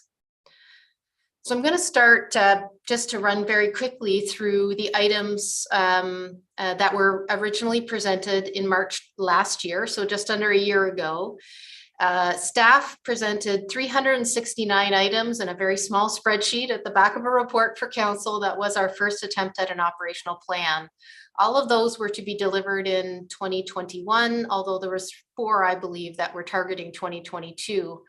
I set out that from my perspective, if we achieved 80% of those or more on an item count, it would be exceptionally positive. And of the work originally set out, we completed 52%. And there are 37% that are ongoing, many nearing completion. However, we did add 134 more items by council and by departments during the year. In some cases, because we were learning our way through this continuous improvement, and in some cases, because for very valid reasons, there were changes in priorities or new work that emerged via council or the departments. So at the year end, the plan showed 279 items completed. And that's about 76% of the original number of items based on an item count from March 2021. So the Appendix A of the report sets out the year start items that were presented to council, and Appendix B sets out the items and their status for the things that appeared in year between the end of March and the end of 2021. Next slide, please. So in 2021, there were a number of things that pushed forward the strategic plan. These included decisions on the Collingwood grain terminals, such as the built heritage assessment, and the selection of our consultant for the developing our RFP. So that's moving forward well, and you'll hear more about that in 2022, including a workshop with council coming up in this near future. The drafting of the official plan got underway, and I know the first 4 chapters were received and reviewed, and I think a few others were received right at year end or just after. 226 of the 306 recommendations from the judicial inquiry have been finalized. Next slide, please. We have a community safety and well-being plan and have started implementing it. Big update on our financial knowledge, long-term financial knowledge with an update of the asset management plan. And we've been working on, but not achieved, the new Tecumseh water supply and pipeline agreements. However, that playing field did become much more clear during the year with instructions provided to staff. Thank you. The next slide. The water treatment plant expansion is proceeding on schedule. We've advanced the green and climate change agendas, most notably been able to hire the staff climate change specialist. And there was quite a few projects completed, including EV charging stations in the Pine Street parking lot. We've procured an electric Zamboni and starting to move into more battery powered equipment. We have had many diversity and inclusion items under council's budget that was allocated for 21, including safer spaces training, another art crawl, and the Awin water play design. And most notably, the asset sale proceeds were decided upon by council, and we're ready to start providing those legacy benefits to the community under that direction. Next slide, please. So there were other accomplishments for items known at year start. This one actually wasn't explicitly on the list, but COVID continued well beyond our expectations. So both council and staff did quite a bit in 2021 that we didn't think we'd be doing when we set out that plan in March. There was initiation of the business accelerator.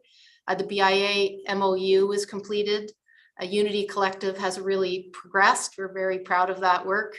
The compensation review was finally delivered, and much thinking went into that work with the consultant. We had our second International World Summit. We have an on-demand transit approach teed up that I think will be, I hope, revolutionary for our community with respect to service and the environment.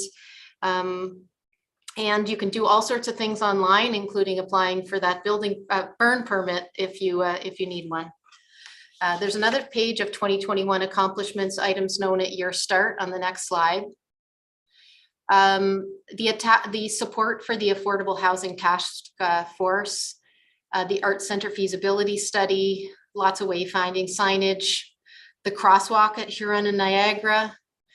The code of conduct for council was reviewed and updated, the procurement policy, and the order of Collingwood policy. There was also, I mentioned earlier on the next slide, quite a few items that were added in year via resolution. So there's lots of good reasons why we would add work. And here's a number of ones which we welcomed and pushed our community forward. The Gift It Forward ticket campaign, the mandatory vaccination policy, the replacement of the crosswalk at Hamilton Drain with full signalization and all the interim work there. Traffic calming immediate installations near schools, which have been welcomed in the community. The accessible on-demand transit services extension that we were able to complete in year. And unexpectedly, we did take over the Birch Street apartments when the Rotary Club asked that our agreement with them end, as was allowed in the agreement after many years of management by the Rotary Club. Next slide, please. There was other items added in year, generally by staff. There's a whole slide here, and I won't go through every one of them, but we had work from home procedures, more input from the community with respect to COVID. We had a regional municipal mayors and CAOs forum initiated by Collingwood that in fact has, I believe, been very, very successful in starting to talk about South Georgian Bay as a region and how to collaborate. The COVID-related temporary patios, the rainbow crosswalk, digital parking passes, which are somewhat revolutionary for a municipality our size, and the ability to give those to every resident who needs one, who, for example, would like to park for free at our Sunset Point, and the advantages that allows. Many municipalities continue to mail out those types of things, and they're not as well controlled as those that are available in Collingwood. And of course, the interim control bylaw and land use planning study did come up in year, and we're added to the list of things that were delivered in worked on in 2021. Next slide, please. And just before I get into the 2022 plan, there are a number of things that were in that list. We're so close to delivering that didn't quite make it over the line. But I think you'll see in the next few agendas that come forward to committees and councils. The Boulevard Beautification Program and parking was mentioned in two resolutions. You saw the access to affordable recreation policy if you were able to watch the community committee earlier today. The Maple Bike Priority Street item will be coming forward, and a number of things along those lines, the Fisherfield Sports Facility. However, we will dive into, before we run out of time, next slide, please. The 2022 operational plan. While it feels like yesterday, we presented to council or to committee the 2021 plan. It's now an old man. And the 2022 plan is here.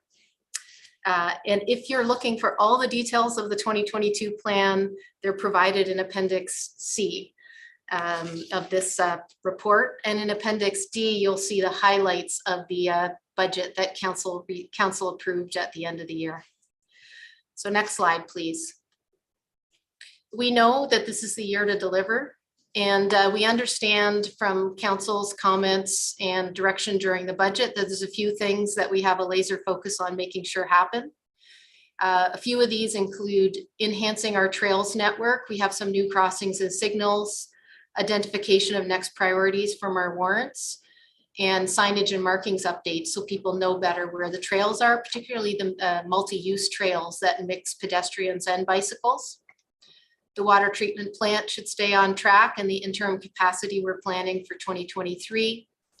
The Harborview Park splash pad, the world-class inclusive playground at Sunset Point. We have a number of different pieces of public art that I'm very excited about, and the planning of public art. And of course, the management of the election is something we have a laser focus on making sure it happens well within this year. Next slide, please.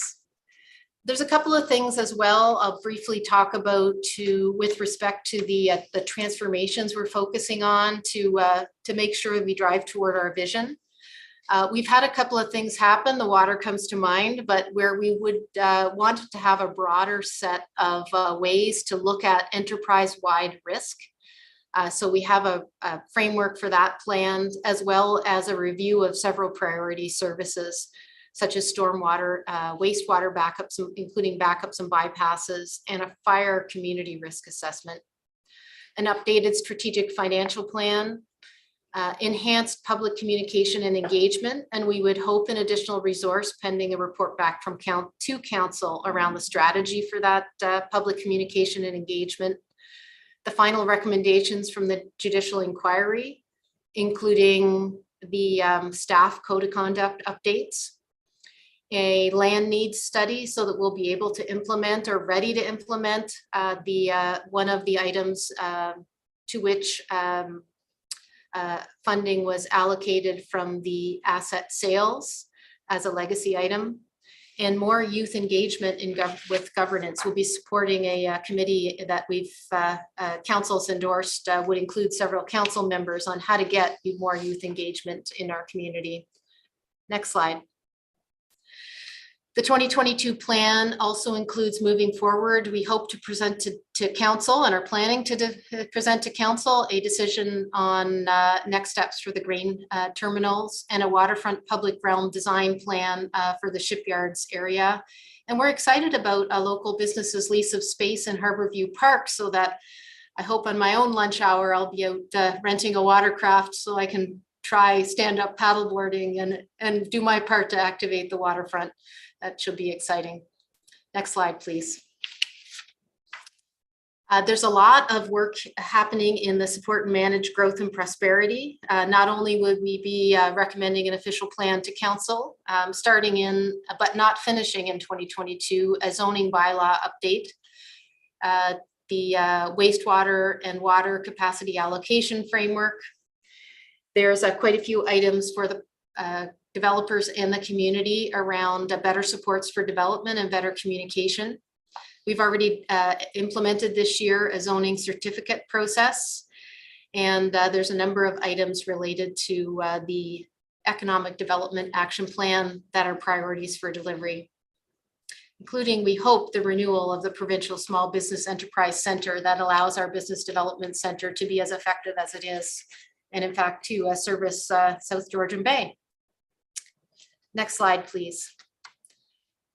On the well-being and sustainability piece, we have a big placeholder that's funded and are about to report back to council around affordable housing and next steps, with many thanks to the Affordable Housing Task Force. We'd like to strengthen and build the Regional Social Services Roundtable. There's some energy conservation and demand management accomplishments and greenhouse gas baselining. Our environmental performance measures, we want to publish what's available and work with NVCA on that and look at potential next steps to understand where we are and where we'd like to go in the future. And we have work, we hope, on our Collingwood World Summit #3 And that is not just a hope. We believe that will happen, but the Sustainable Development Goal 11 pilot projects at a minimum, the affordable housing, and we hope further projects from that pilot list will proceed. Next slide, please. On the arts and culture side, and this is the last of the 5 pillars, we have conversations planned with artists about how the town can support them. An exciting second bullet point is the Art Center feasibility study. Next steps to narrow and refine the scope of the concept. We want to continue and strengthen the Unity Collective, and you may have heard, if you watched the committee meeting or participated in it earlier today, there's quite a few events and celebrations planned with inclusion and diversity themes. And we're also internally looking at some of our town approaches, including our human resource policies. And finally, in planning for the future on the next slide, and I apologize, this one didn't come out as clearly as I hoped it would, but we also want to prepare for, after the election, the new or renewed council will be ready to look at the community-based strategic plan. And there's things like being ready to make decisions on short-term accommodations, our approach to bylaw and how bylaws are enforced, updates to underlying plans like IT and human resources, and continued supports for our staff and council. And I apologize, the word council should be in there to enable them to deliver exceptional services and having things like training supports. So that's it. Next slide is the final slide.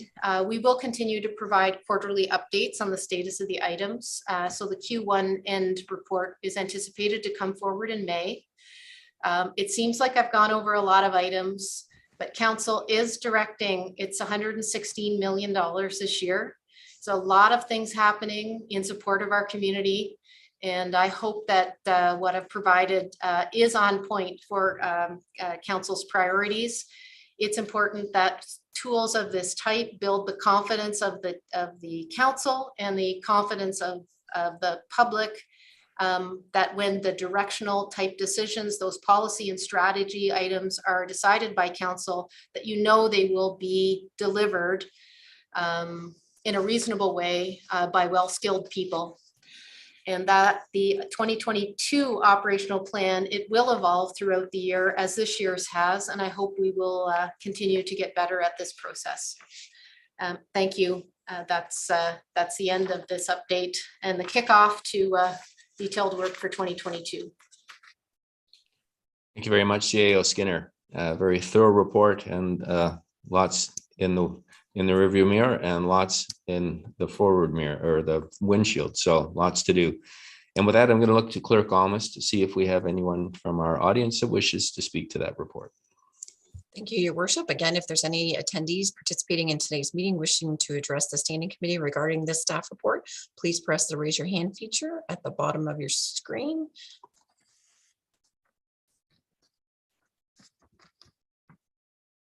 And there is no interest for further participation on this staff report at this time, Your Worship. Thank you, Sarah. All right, Council. So I'll read in the resolution. It reads as follows: that staff report CAO 2022-2, 2021 operational plan accomplishments and 2022 operational plan be received. Can I get a mover and a seconder, please? Councillor Berman, Councillor Madigan.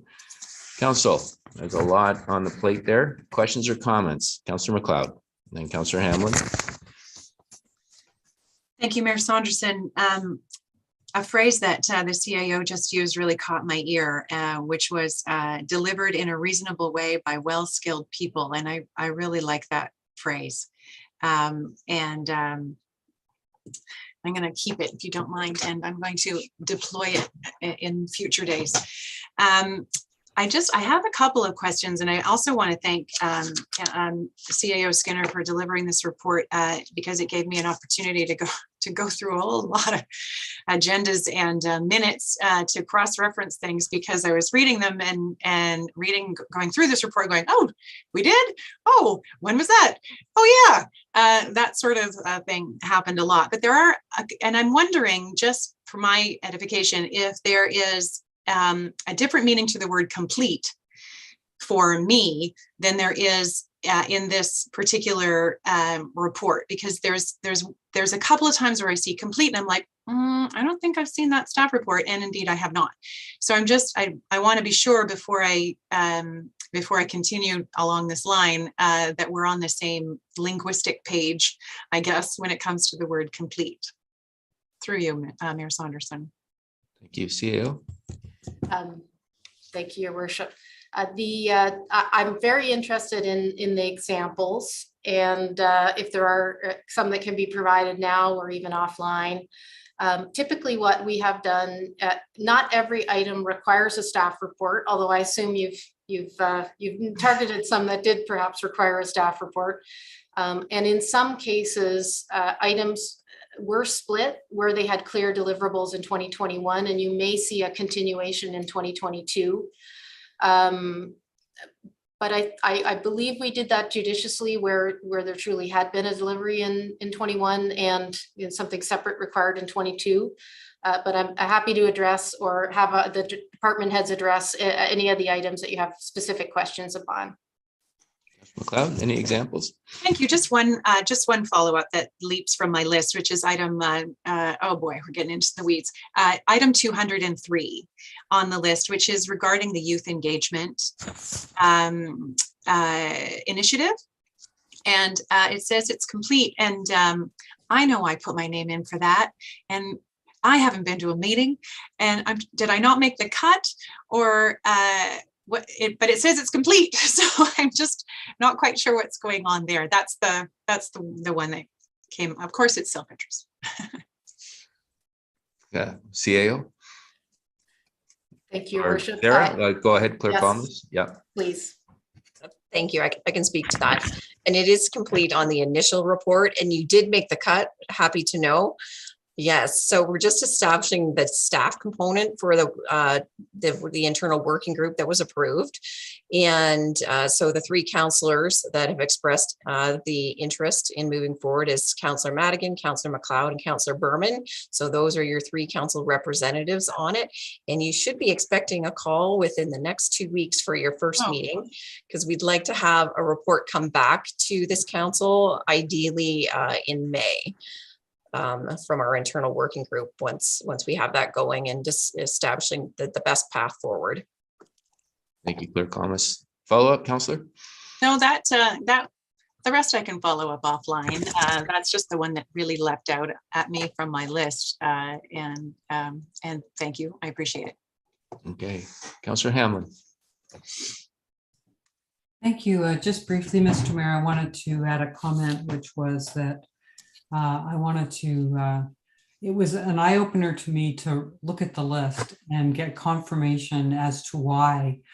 I'm sure every council member shares this thought. I felt 2021 was a very busy year.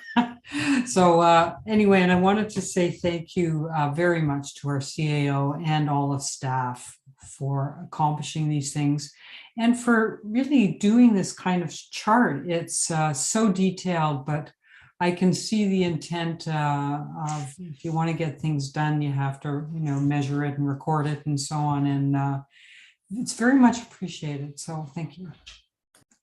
Thank you. Council, any other questions or comments? Councillor Doherty. Thank you. And I guess I do have a couple of comments, and they are a little bit into the weeds. And I'm not sure whether you, Mr. Mayor, or staff want to entertain such comments, but in which case I can certainly take them offline. But I just generally want to echo the remarks of both Councillor Hamlin and Councillor McLeod. I was gobsmacked as to the length of this list and what we have achieved in 2021 and what we have ahead of us in 2022. So nobody's sitting around, that's for sure. No, it's been a busy year under very difficult working conditions. So staff have accomplished a great deal from town hall and for the home office. Why don't you try a couple and we'll see how we do, and we can take it as we go. So if you had questions. Yeah, okay. I guess the primary items all tend to circle around our GHG measurement strategy with our new climate specialist. And looking at the fact that we have now a person in that place, that a number of work items have been ticked off since Ms. Yardy has been added to our staff complement. And I see that also a major plan will be, of course, to proceed with a more detailed GHG inventory, at least for town-owned assets for 2022. On the other hand, a number of green initiatives that have been outlined in this program are either on hold or not started or indicated as low priority. And so I'll just mention among them implementation of the Urban Forest Management Plan, which has now been kicked down the road for 3 years, as I can see it. And then the private tree protection bylaw has not been started and has been identified as a low priority. And the tree donation community program, which is also not started. Where I'm going with all of this is the trees contribute to GHG absorption, and it is measurable. Therefore, it could become part of our greenhouse gas inventory as an offset to what the town is emitting with its public assets, because trees on public property are public assets. So where I'm going with that is there any wisdom, is there any possibility that some of these initiatives, generally classified as green, could be moved over to our climate specialist, as opposed to the departments in which they are sitting now, and where there has not been capacity to address them? Through you, I guess, to CAO. Thank you. CAO Skinner. Thank you, Your Worship. Through you to Councillor Doherty. So the Urban Forest Management Plan included the private tree protection bylaw. However, the main part of the plan, not main part, one of the part of the plan that has not been funded yet was the addition of the bucket truck and the arborist. And they were quite significant investments. So we have taken that back to look at how we may be able to move forward with that within the budget that we have, within the budget that we're willing to ask for. So that piece is, I would say, on hold until we're able to get that equipment or collaborate with another municipality, for example, to get that equipment. I believe that there is an arborist on a part-time basis being procured, arborist company on a part-time basis being procured through Public Works, which will help stopgap in the short term. With respect to the private tree protection bylaw, it's not started yet. It is noted as low priority, but we have made a commitment to deliver it within 2022. So there's work starting on that bylaw update. And the tree donation community program, it may be an error if it's not started, because I believe that program, in fact, Director Culver could confirm, we have run one cycle of the Julie DiLorenzo's tree donation and the allocation of those trees to the community. So Director Culver, if I could, Chair, ask him to provide just a couple of words on that piece. Yes, absolutely. Please go ahead, Director. Thank you, Mayor. Through you. So I'm not sure if Councillor Doherty is looking at the 22 where this would be a subject of the splitting. So we did deliver more than, I believe it was well over 250 trees in the community were planted on private property last year. And we developed the system, so we ran 2 phases of that.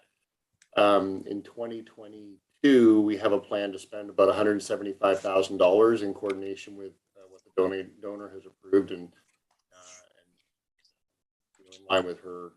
Director, you're cutting out a bit. I don't know if you can increase your volume. Maybe I'll speak up. Turn my headphones off. Sorry. So we are looking to spend about $175,000 of the generous donation from Julie to accomplish some significant plantings in 2022. And they'll be listed as not started because they're in the 2023 part of the cycle. The stuff in 2021 was completed though.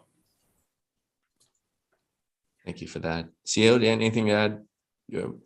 Nope. Okay. Councillor Doherty, any follow-up to that?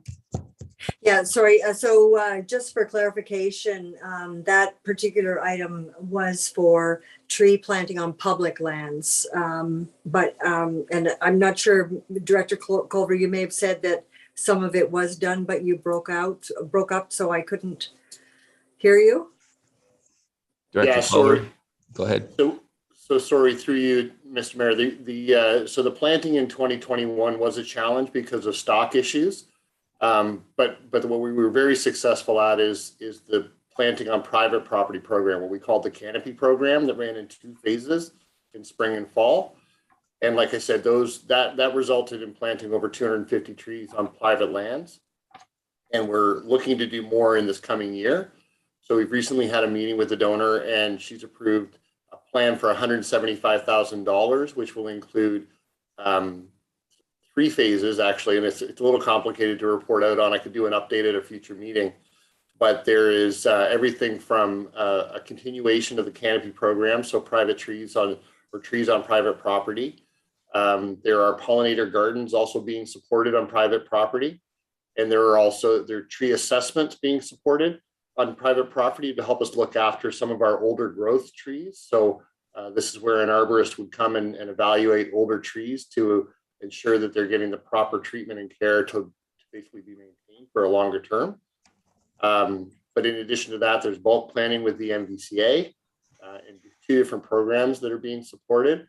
And we also have some more plantings on our own schedule, about, I think, around $30,000 of planting on town property and as part of that program as well. It might actually be more than that. I apologize, I wasn't prepared, but yeah, there is a significant and aggressive plan to try and catch us up in terms of the donation and what it was intended to provide over the 3 years it's been in place, 2 of which were COVID challenged. Thank you, Dean. Does that assist, Councillor? Yes, it does. The other comment I will make, and just in general terms, within the document that you provided to us, there is no date provided for each one of these items or target date for completion for each of these items. And I'm wondering if that's something that can be added to the chart. CAO Skinner. Thank you, Your Worship. We would have no concerns with providing a target date, target quarter for completion within the year for each of the items. And with the understanding, we're all learning as we go through, but that would be our intentions. And when you receive each quarterly update, you'll be able to see if the target quarter has changed, but you'll see what we've planned throughout the year.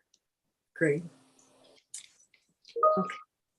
Again, thank you. It's a formidable document and a good path forward for all of us. So thank you. Thank you, Councillor Doherty. Council, any other questions or comments on this report? Seeing none, I do have one, and as we've experienced over the last 3 years, requests do come up, work agendas do get changed and added to as we go. And how, I'd CAO Skinner, I'm just interested in your thoughts about how we weight or filter new requests that might come up around the council table as compared to our existing plan, which is extremely ambitious and very complete. So I'm just wondering, how do you propose council would and staff work together to assess or weigh new requests as they might come up? Thank you, Mayor. I think that one of the things that really helps staff to provide good information to council outside of an emergency situation is an ability to provide a staff report or a notice of motion that allows us time to proactively provide some information to council about how busy we are, what items we may wish to trade for an item that's become in year more important than something we had previously planned to do. So I think that having time for those conversations and having good updates on the quarterly basis so that council's aware of what's happening is quite helpful. I always like to weigh a couple of criteria for me is it something that's driving the community toward the strategic objectives that council has set out? I like to look at, if it's not in the strategic objectives, is it emerging to be something that's becoming very important to the community? And safety is something in that category that that's emerged in the last 2 years, I would say, as an example. And also there's the potential benefits. How many people in the community will this benefit, and will it be a profound benefit that they can feel in the short term? Those are the kinds of things that I like to look at if we're going to make a change in year. Thank you. No, thank you. I think those criteria are excellent benchmarks. So hopefully council will carry those forward as things may crop up. And so we've had good discussion. I don't see any other comments. So I'm going to call the vote then. All in favor? That is carried unanimously. Thank you very much. And that takes us to item 7.3, which is C 2022-4 in-person / hybrid council and standing committee meetings. I'm going to pass it over to Clerk Almus. Thank you, Your Worship. We do have a brief PowerPoint. All right, and this is an exciting report to present. I think a lot of us are looking forward to getting back together in person again. So if we can go on to our first slide, and I'll give you an overview of the public participation and participation in safety plan that we're suggesting in moving forward. So the first slide is, again, just a bit of a background regarding changes to the Municipal Act. So obviously once COVID hit, the province agreed to allow municipalities to change their electronic participation means by allowing quorum to occur over electronic means versus originally the electronic participation removed that participation from including quorum if it was a member of council. So we did do amendments to our own procedural bylaw to further elaborate on the circumstances that would allow members to participate by telephone or video conferencing. And that is, it is not safe or possible to attend in-person meeting due to natural weather event. B, health and safety restrictions as deemed, as determined by the CAO in consultation with the mayor or town of Collingwood Emergency Control Group. C, restrictions or guidelines set out by the Simcoe Muskoka District Health Unit, the Ontario Provincial Police, or the Province of Ontario, or the activation of the Emergency Control Group or declared emergency by any level of government or health unit. And again, there is some flexibility regarding the participation related to circumstances that need to be reviewed at the discretion of the chair, providing the ability for staff and the public and or members to participate in a meeting via telephone or other electronic telecommunication means if it's deemed appropriate. So our next slide is our return to the council chambers. So in accordance with our procedural bylaw, it provides the following framework for return to in-person hybrid council meetings. All council shall participate in person. The CAO and clerk shall be present in person. The department head and staff participation shall be remote unless authorized by the CAO. Deputations and delegations shall continue to participate remotely unless authorized by the clerk and CAO to participate in person if necessary and can be accommodated safely. And clerk services develop the appropriate safety protocols that may be amended from time to time to adhere to the health unit or provincial guidelines.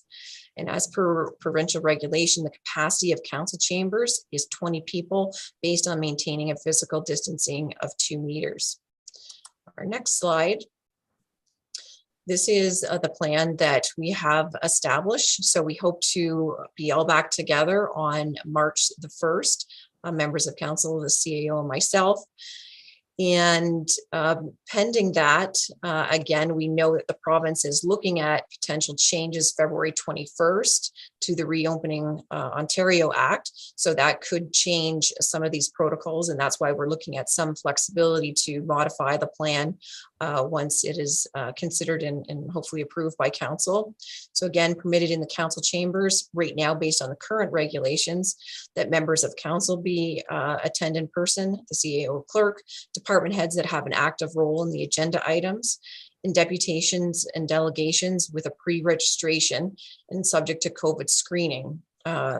We're also providing the opportunity for deputations and delegations because we've received a lot of positive feedback that some do prefer to participate electronically, either for the safety of themselves.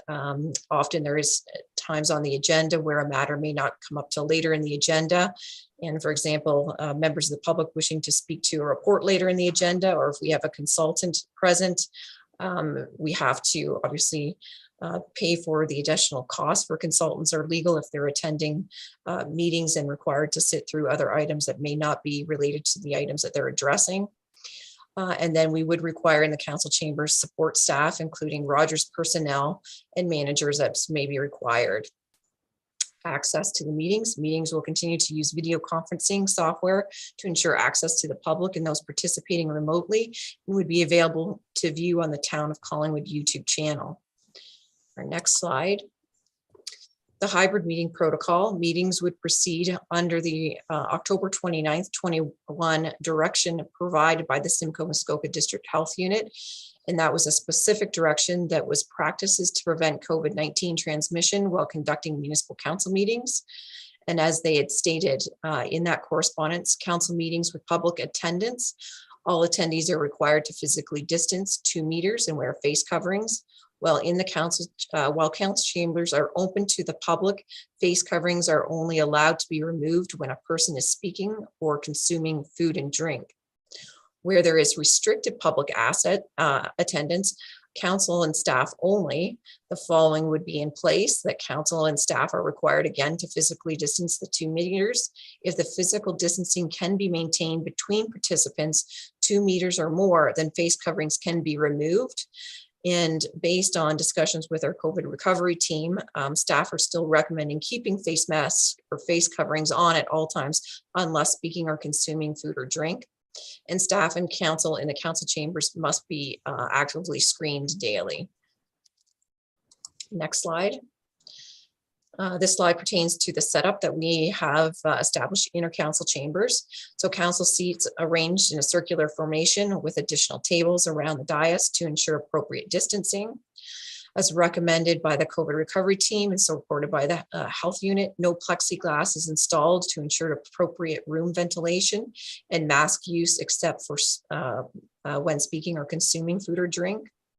Additional cameras and tripods and programming equipment have been set up in the council chambers to ensure better visibility and audio for remote participants. Council chambers is one of the zones for town hall's HVAC system filter replacements. They are all up to date and they are a higher filtration. A MERV 13 filter is being installed. The room will be sanitized prior to and following all council meetings. Once appropriate capacity limits have been eliminated and the public is able to attend and fully participate in meetings, the room design may require further adjustments if distancing remains a requirement. And the next couple of slides give an image of what the setup is going to be looking like as of March 1st. The next slide. And this is what the hybrid meeting public view would be for participants that are viewing or participating in the meeting remotely.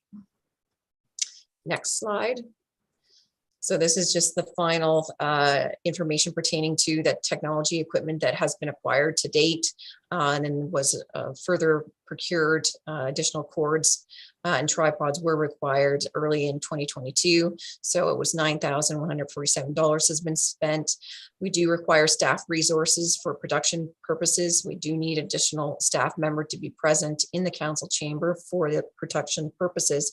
However, we have the potential for looking at flex time in lieu of overtime costs and additional staffing time for COVID screening, which again, we're looking at as minimal. And the screening too for pre-registered deputants or delegations is being requested in advance. And if members are participating, they would have to be in the council room prior to 5 o'clock to ensure that they are appropriately screened again once on site. And our final slide. And that's our update. Thank you, Clerk Thomas. Sarah, is there anyone from our gallery that would like to speak to this report? Thank you, Your Worship. We do still have some attendees. If anybody is interested in speaking to this staff report prior to committee consideration, please press the raise your hand feature. And there's no one from our audience wishing to participate at this time, Your Worship. All right, thank you.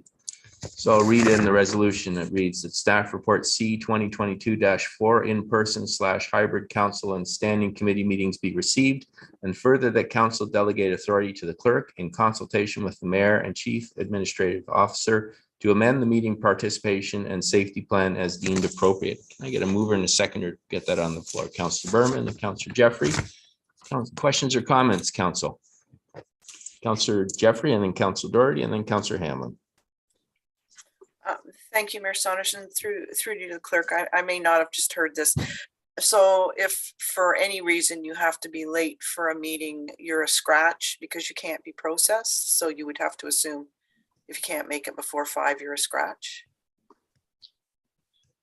Sarah? Thank you, Your Worship. To address that question, if we are aware in advance, since we do have an additional personnel on site doing production requirement, we could look at screening, but ideally we would like all participants that are going to be in person to be there on time.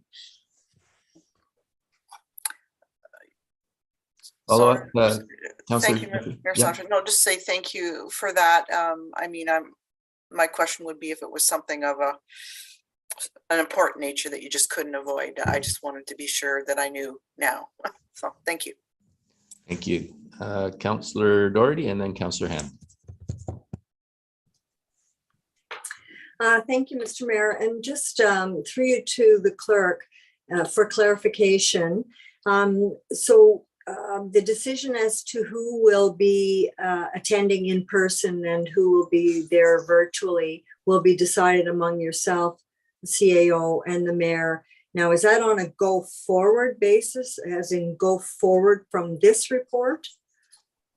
Where I'm going with all of that is, will we have to, continually be bringing this back to say, okay, now it can be the CAO, the clerk, and 3 staff, and so on. I mean, the protocols for reopening Ontario are fluid, so I would hope that this would also be fluid. Other comments? Certainly, thank you, Your Worship. To answer the question, so in accordance with our procedural bylaw, we did include a provision in there that provides for exceptions. So exceptions to the in-person participation shall be provided at the discretion of the chair, providing the ability for staff, the public, or members to participate in the meeting via telephone or other electronic teleconferencing means, if appropriate. And based on the recommendations in the plan, primarily the staff participation would be at the CAO's discretion and the members' participation be at the chair's discretion. Hello, Councillor. No, that's fine. Thank you. Okay, thank you. Councillor Hamlin.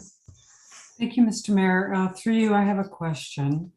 I noticed the report mentions that it's recommended that face coverings would be required. I'm totally in agreement with that. I'm just wondering if staff would be able to do a bit of a poll to see if there's anyone who won't be wearing face coverings, whether on council or staff, before our first meeting. Their comments? Certainly, thank you, Your Worship.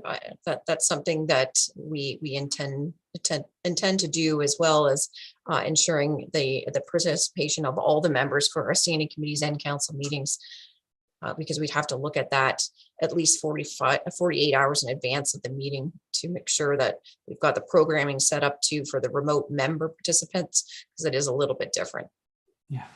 Okay. Thanks so much. Councilor, any other questions or comments on this item? Seeing none, then I'm going to call the vote. All in favor? That is carried unanimously. Have we lost Councillor Madigan? Nope, he's here, Your Worship. Oh, there you are. Okay. No, I'm here, man. I'm here. That was a big yes on my behalf. Okay, good. I'm losing. You're out of my focus. All right. So that brings us into departmental updates. And we have three. The first one is the OLT appeal updates. Director Valentine, you started this earlier, but now you get an opportunity to finish it. Go ahead, please. Thank you, Your Worship. And just to clarify that the purpose of this agenda item is a placeholder, which will be here on this agenda, that will provide us with an opportunity to update council and the public with any advancements related to the Ontario Land Tribunal appeals under the Planning Act and Ontario Heritage Act that can be shared in open session. And we did do a little bit of an update earlier, as the mayor mentioned, but since the last verbal update that we provided at a previous meeting, there's been no additional appeals launched, meaning that the 7 that we had listed in the recent Ontario Land Tribunal process report remain as those that are outstanding within the municipality. At this time, we would, however, take the opportunity to highlight that resulting from the most recent round of in-camera reports on the appeals related to 31 Huron and 12 4th Street, and as previously indicated in the Risen report that emanated from that discussion. All materials related to the second submission of the 31 Huron Street site plan are in the process of being uploaded to the town's website, and that includes peer review materials. So any member of the public that's still with us today that needs assistance in accessing those materials, or should they have any questions or comments about the materials once posted, we are encouraging them to reach out to planning services staff, in particular the file manager, who is Senior Planner Brian. And at this time, that concludes my update, Your Worship, and be happy to answer any questions related to process that we are able to address in open session. Thank you very much, Director Valentine. Council, any questions or comments on the OLT process? Seeing none, then we'll get to item 8.2. I understand that Treasurer Quinlan can't be here tonight, so we're going to defer that one to the next meeting. And then an item on the wastewater treatment plant update. Director Slama. Good evening. Good evening, Your Worship, and the rest of council. So I just wanted to provide a bit of an update as some members of the community have been noticing that there's an increase in odors coming from the wastewater treatment plant recently. And so I wanted to acknowledge that that is a case, and we are aware of it, and we are doing what we can to mitigate those odors. They are related to operations staff bringing one of our digesters, which was offline, brought offline in the fall for cleaning and inspection. So we're bringing that back online. So it's just the process of refeeding the microbes. And as the process starts to just regulate itself, then we will see those odors start to dissipate. So I can say too that we'll probably experience the same thing as we bring Digester 2 back online. So we'll work with communications in advance and try to get some messaging out to the public so that at least hopefully members of the public will might see that and be aware and expect a bit of odor, but we're hoping that in another week that the odor should have dissipated more. Thank you, Director Slama. Council questions or comments? Seeing none, the other item I have is Clerk Almas on the vacancy update. Thank you, Your Worship.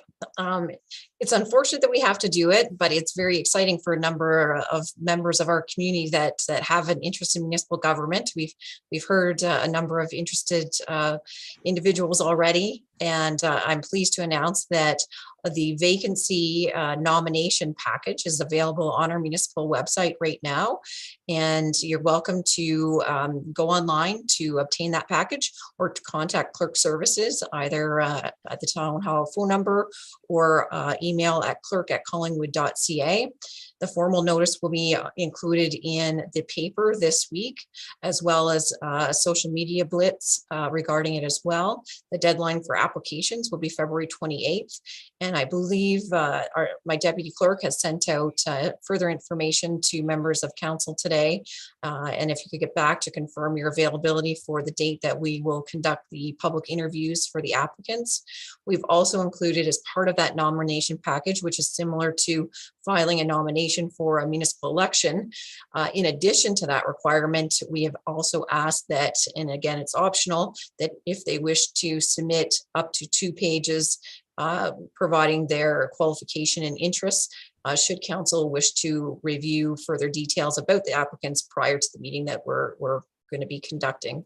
And again, it is a public meeting, so if anybody does have any questions, please feel free to reach out to myself or Deputy Clerk Dahl. Very much, Clerk Almas. Council, any questions or comments on that?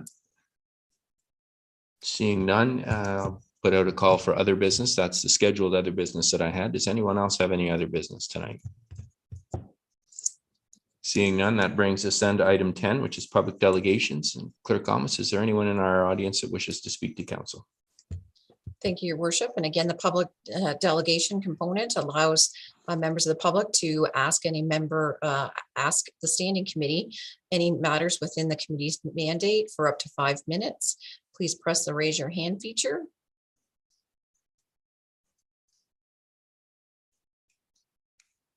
And there's no interest at this time from our remaining attendees, Your Worship. All right, thank you very much, Clerk Almas. And that brings us then to our adjournment. Thank you very much, Councillor Jeffrey. It's been a busy meeting. We've got a lot accomplished. So thank you to everyone and staff and our audience for their participation today. And with that, I will call the vote then. All in favor? That is carried unanimously.